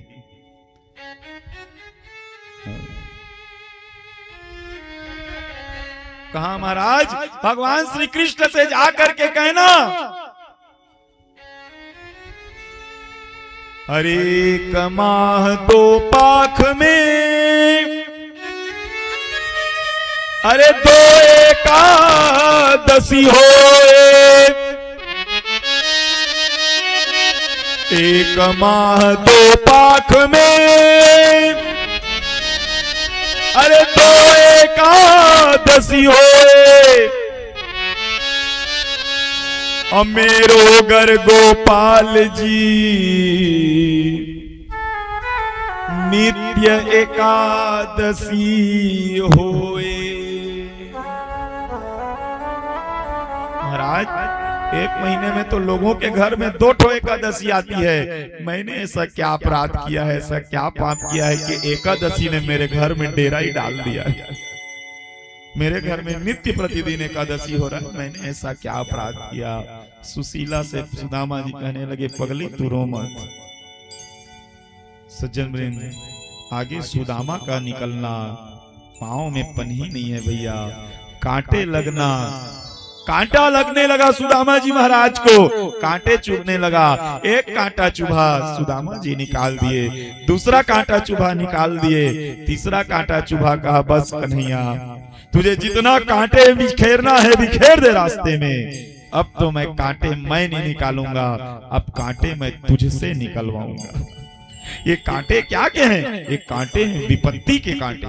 कांटा क्या है? कांटा है विपत्ति का। और विपत्ति रूपी कांटा को ये जगत नहीं निकाल सकता। इस विपत्ति रूपी कांटा को तो दो लोग निकाल सकते हैं, या तो गुरु निकाल सकता है या तो गोविंद निकाल सकता है। बाकी किसी में सामर्थ्य नहीं कि इस विपत्ति रूपी कांटे को कोई निकाल सके। भगवान राम जी का वनवास हुआ ना, भगवान राम जब चलने लगे रास्ते में तो सबसे पहले ना लक्ष्मण जी को कांटा लगा। लक्ष्मण को कांटा लगा, कांटा चुभा, आग की आवाज आई। भगवान राम कहने लगे भैया तुझे कांटा लगा क्या? हाँ भैया कांटा लगा। लाला मैं निकाल देता हूं। भगवान राम लक्ष्मण का कांटा निकालना। देखना भैया दर्द ना हो तुझे। आगे थोड़ा और चले तो सीता जी को कांटा लगा। कहा जानकी तुम्हें भी कांटा लगी क्या? आग की आवाज जानकी सुनी। भगवान जो है महाराज जानकी का भी कांटा निकाले। कहे घबराना मत जानकी, ये दर्द है सहना पड़ेगा। ये दर्द है विपत्ति का दर्द। ये जानकी इसको तो सहना ही पड़ेगा। कहा महाराज कुछ दूर और आगे चले, और आगे चले ना तो स्वयं भगवान को कांटा लगा है। और जब खुद को कांटा लगा तब जाकर के दर्द का एहसास हुआ। भगवान खुद को जब कांटा लगा ना तब दर्द की पीड़ा समझ आई। भगवान ने धनुष बाण नीचे रख दिए और पृथ्वी से प्रार्थना करने लगे, कहे पृथ्वी मैं नहीं जानता था कि कांटे में इतने दर्द होते हैं।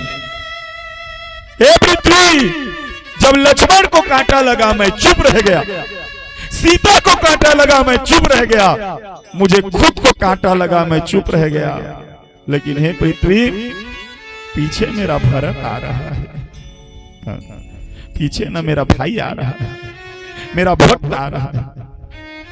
हे पृथ्वी तू इन कांटों को फूलों में बदल देना रे, क्योंकि उसको कांटा लगे ना तो मैं बर्दाश्त नहीं कर पाऊंगा, मैं नहीं सह पाऊंगा।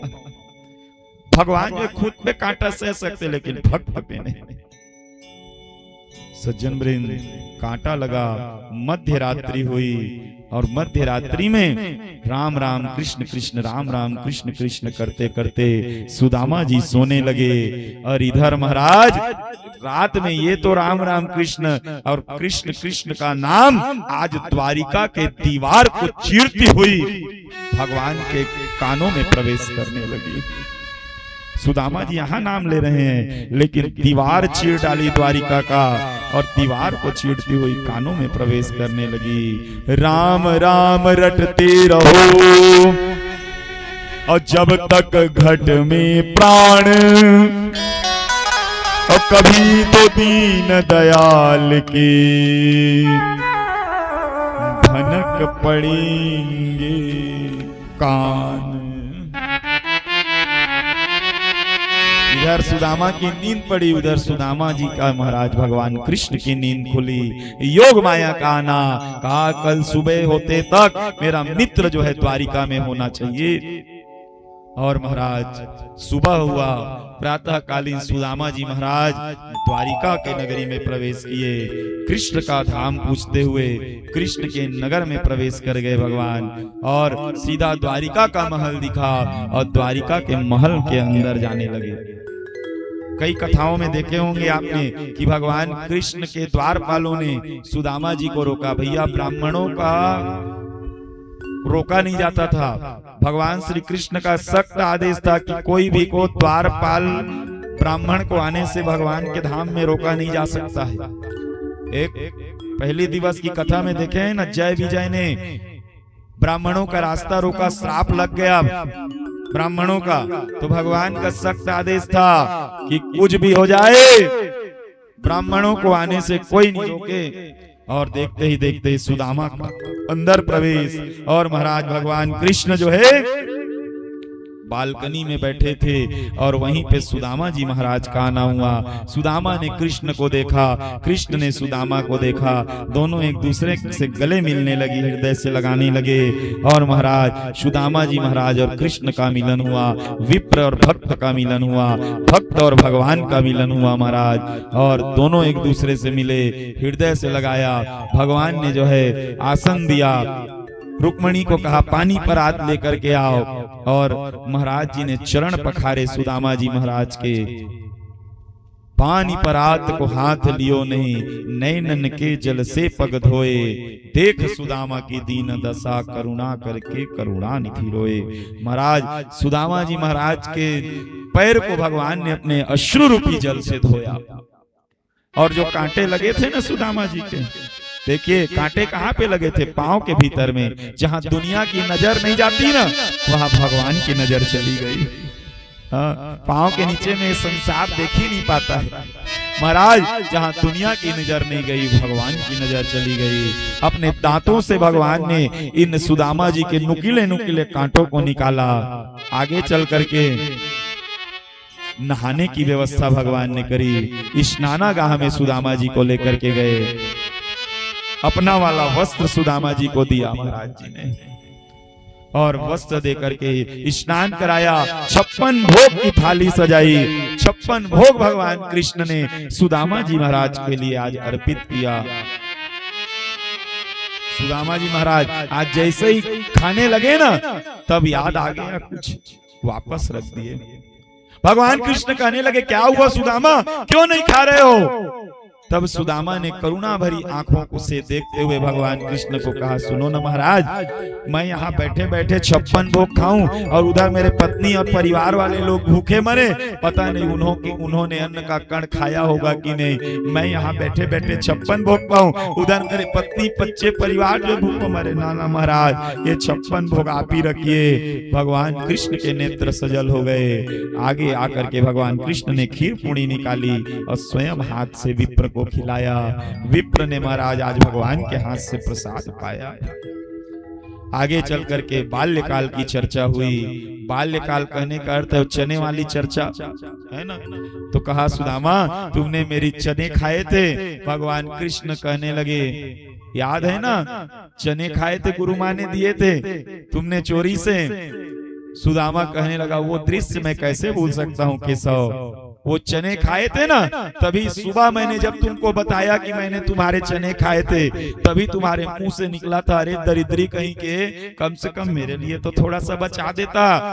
भले ही तुमने मजाक में बोला था अरे दरिद्री कहीं के, जिस दिन तुमने मजाक में भी वो शब्द बोला, पता नहीं वो ब्रह्म का शब्द था केशव। जिस दिन तुमने अरे दरिद्री कहीं के बोला, उस दिन से तो दरिद्रता ने मेरे जीवन में डेरा ही डाल दिया है।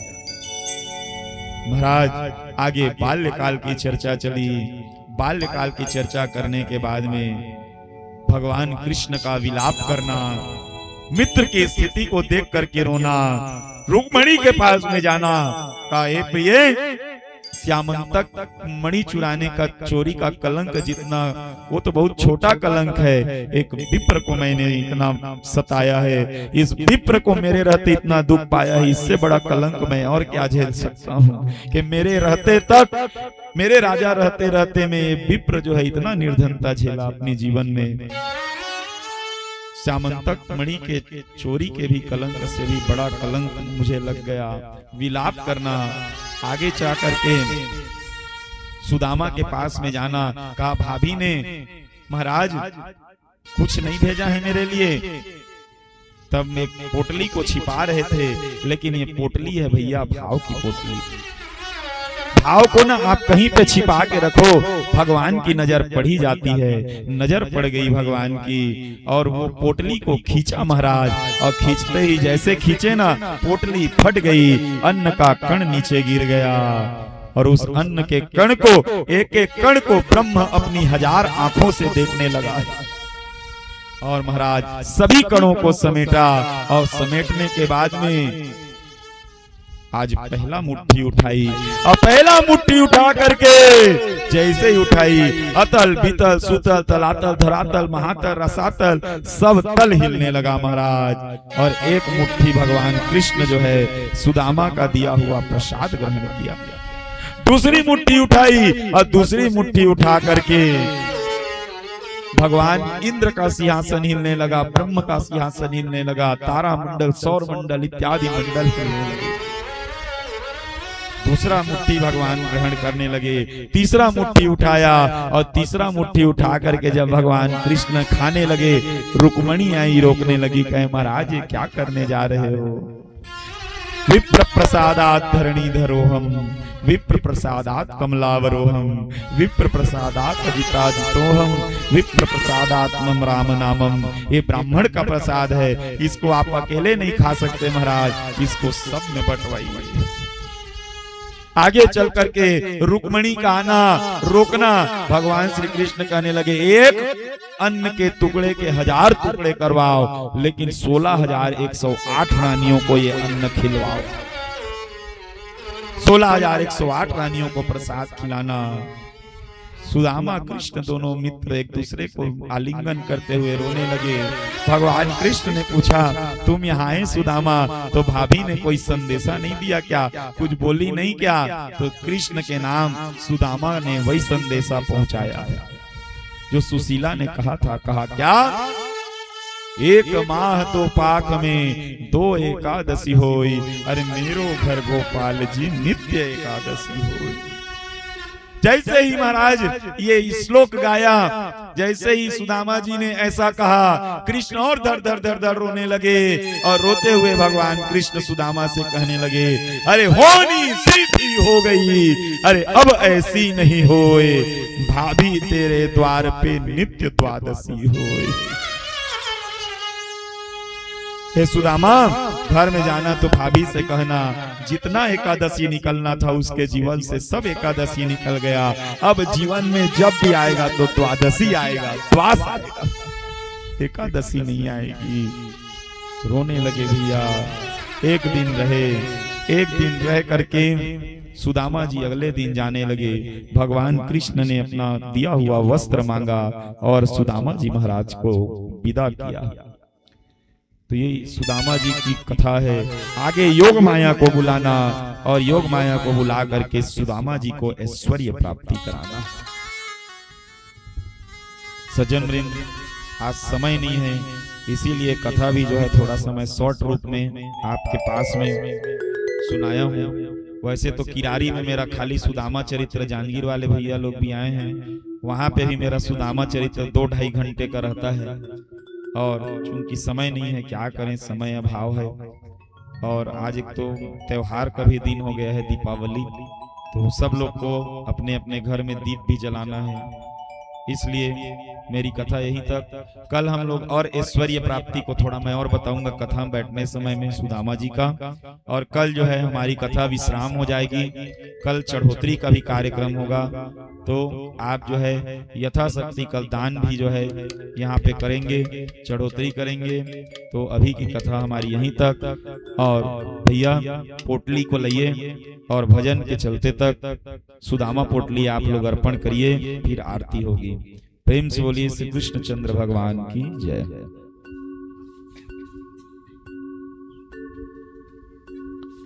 बोले बांके बिहारी लाल की जय।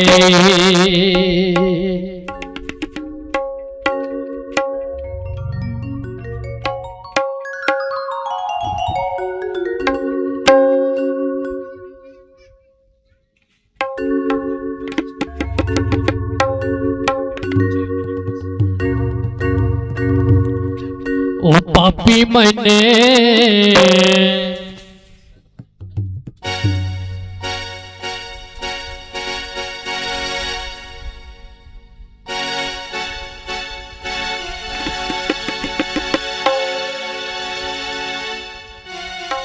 मेरे बांके बिहारी सांवरिया,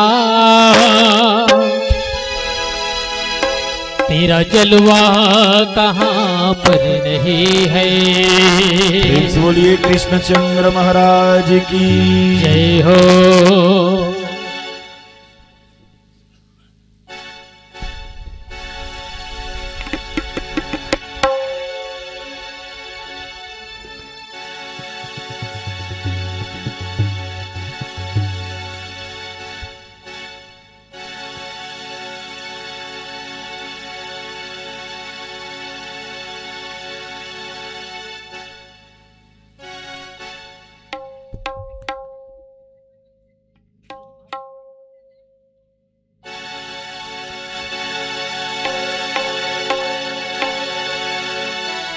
देखो देखो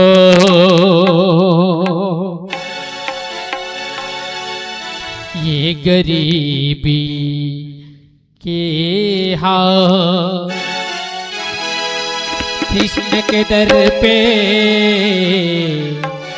विश्वास लेके आया हूँ।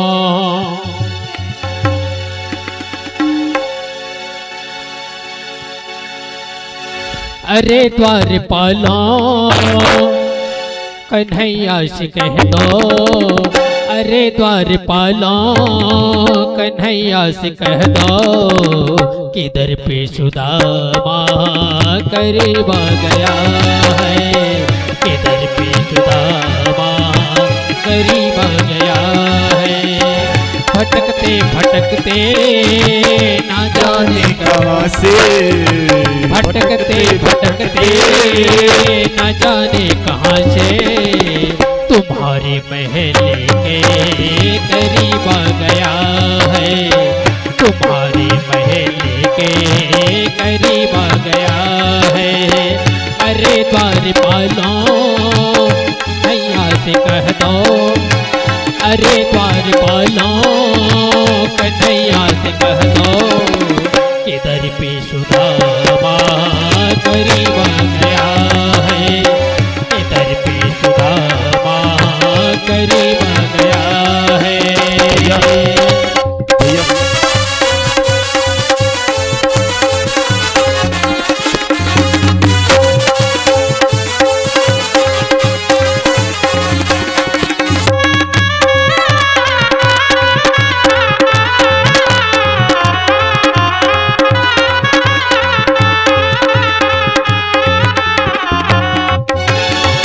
न सर पे है पगड़ी न तन पे है जामा, बता दो कन्हैया को नाम है सुदामा, बता दो कन्हैया को नाम है सुदामा। न सर पे है पगड़ी न तन पे है जामा, बता दो कन्हैया को नाम है सुदामा। न सर पे है पगड़ी न तन पे है जामा, बता दो कन्हैया को नाम है सुदामा, बता दो कन्हैया को नाम है सुदामा।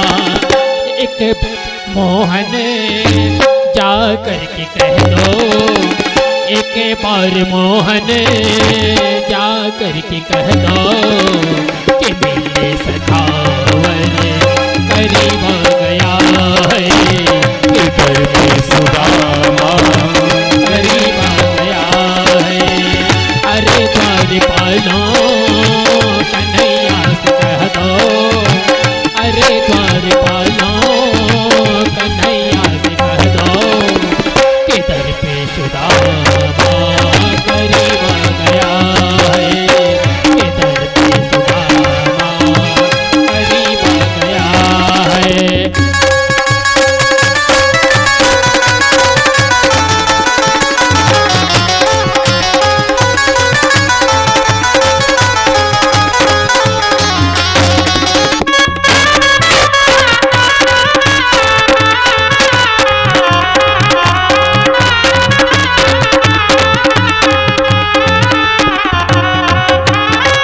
सुनते दौड़े चले आए मोहन, लगाया गले से सुदामा को मोहन, लगाया गले से सुदामा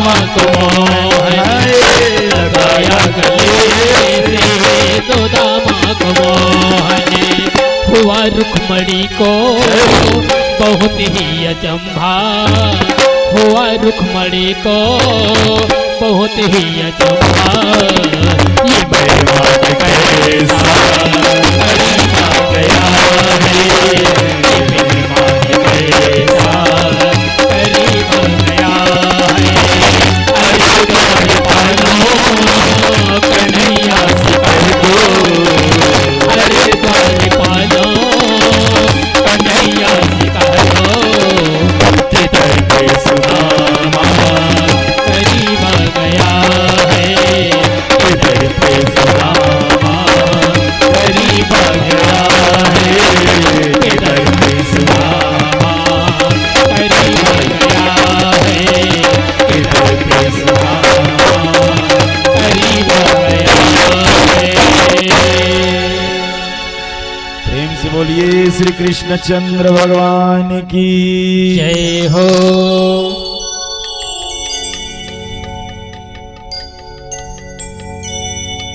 कर्पूर गौरम करुणावतारम संसार सारम भुजगेन्द्रहारम सदा वसन्तं हृदयालविन्दे स्थवं भवानी सहितं नमामि मन्दारमाला कुलतायकायै कपालमाला कृतशेखरायै दिगम्बरायै च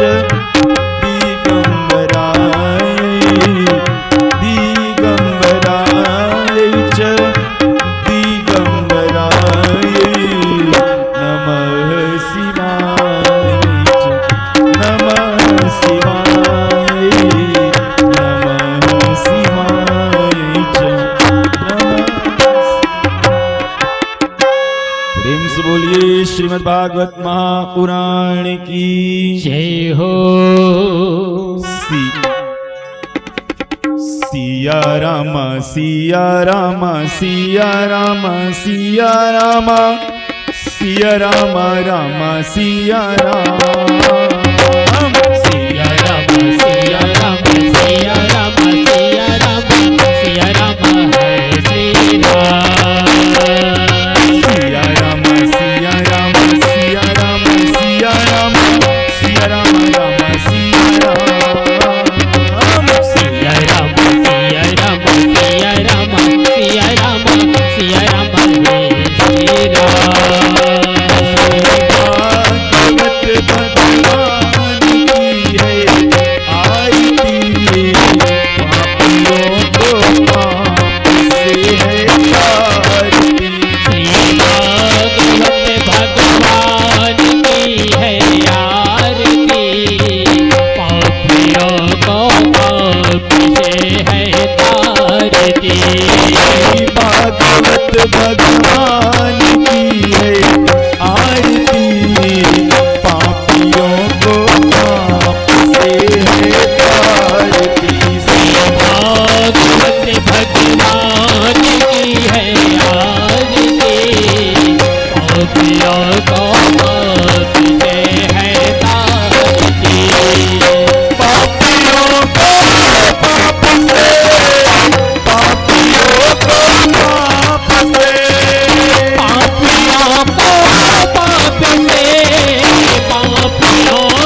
साथ पापों को मिटाने वाला, हरि दर्श कराने वाला। ये सुख करणी ये दुख हरणी, ये सुख करणी ये दुख हरणी, सुख करणी ये दुख हरणी, ये सुख करणी ये दुख हरणी। मधुसूदन की आरती, पापियों को तुझे है आरती। भागवत भगवान की ये आरती, पापियों को पाप से है भागवत भगवान के है आरती, पापियों को पाप से है तारती। ये मधुर बाल जगवंत बाल, शनि मार्ग दिखाने वाला, पगड़ी को बनाने वाला। मधुर बाल जगवंत काल, सन्मान के बताने वाला, बिगड़ी को बनाने वाला। ये मधुर बाल जगवंत बाल, शनि मार्ग दिखाने वाला, पगड़ी को बनाने वाला। ये मधुर बाल जगवंत काल, सन्मान के बताने वाला, बिगड़ी को बनाने वाला। श्री राम यही घनश्याम यही, श्री राम यही घनश्याम यही, राम यही घनश्याम यही, श्री राम यही घनश्याम यही। महिमा की आरती, पापियों को तुझे है आरती। भागवत भगवान की ये आरती, पापियों को पाप से है तारती। भागवत भगवान के है आरती, पापियों को पाप से है तारती। पापियों को पाप से, पापियों को पाप से, पापियों को पाप से, पापियों को पाप से, पापियों को पाप से, पापियों को पाप से। पापियों को पाप से, पापियों को पाप से। भागवत भगवान की ये आरती, पापियों को पाप से है तारती।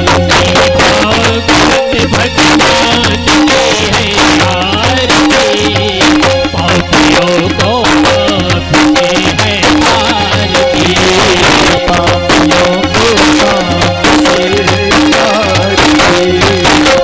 पापियों को पाप से है तारती। पापियों को पाप से है आरती, पापियों को पाप से है आरती, पापियों को पाप से है आरती। जोड़िए कृष्णचंद्र भगवान की जय हो। परिक्रमा कर लीजिए। यानि गानि च पापानि जन्मान्तर्गतानि तानि सर्वाणि न जन्तु प्रदक्षिणां एवगी श्रीमन्त्र पुष्पाञ्जलिं समर्पयामि। प्रदक्षिणां समर्पयामि। मंत्र पुष्पांजलि रख लीजिए। हरि ओम अर्धन धर्मन काम रुचि गति न चहो निर्माण, जन्म जन्म रति राम पद यह वरदान नयान। कामई नारि प्यार जमिलो भई प्रिय जिमिदाम, तिमि रघुनाथ निरंतर प्रिय लागहि मोहि राम। मोह समदीन दीन हित तुम समान रघुवीर, अस विचार रघुवंश मणि हरहु विषंभव वीर। बार बार वर मांग्यू हरसि देहु श्रीरंग, पद सरोजयन पाइनी भगति सदा सतसंग। ओम यज्ञ संत देवास्थानि धर्माणि प्रथमान्यासन्न, तेनाग महिमान सचंद्रत्र पूर्वेशाध्यायि सन्ति देवा। नाना सुगंधि पुष्पाणि यथा कालोद्भवानि च, पुष्पांजलिर्मया दत्तो गृह्णाम परमेश्वर। प्रेम से बोलिए कृष्णचंद्र भगवान की जय की जय बोलो मंडल देवी देवताओं की, ग्राम देवी देवताओं की, जय स्थान हो। देवी देवताओं की, जय हो। अपने माता पिता की, जय हो। गोविंद की, जय हो। धर्म की, जय हो। धर्म का नाश हो। प्राणियों में सद्भावना हो। विश्व का कल्याण हो। गौ माता की, जय हो। सत्य सनातन धर्म की, जय हो। पार्वती पते हर हर महादेव।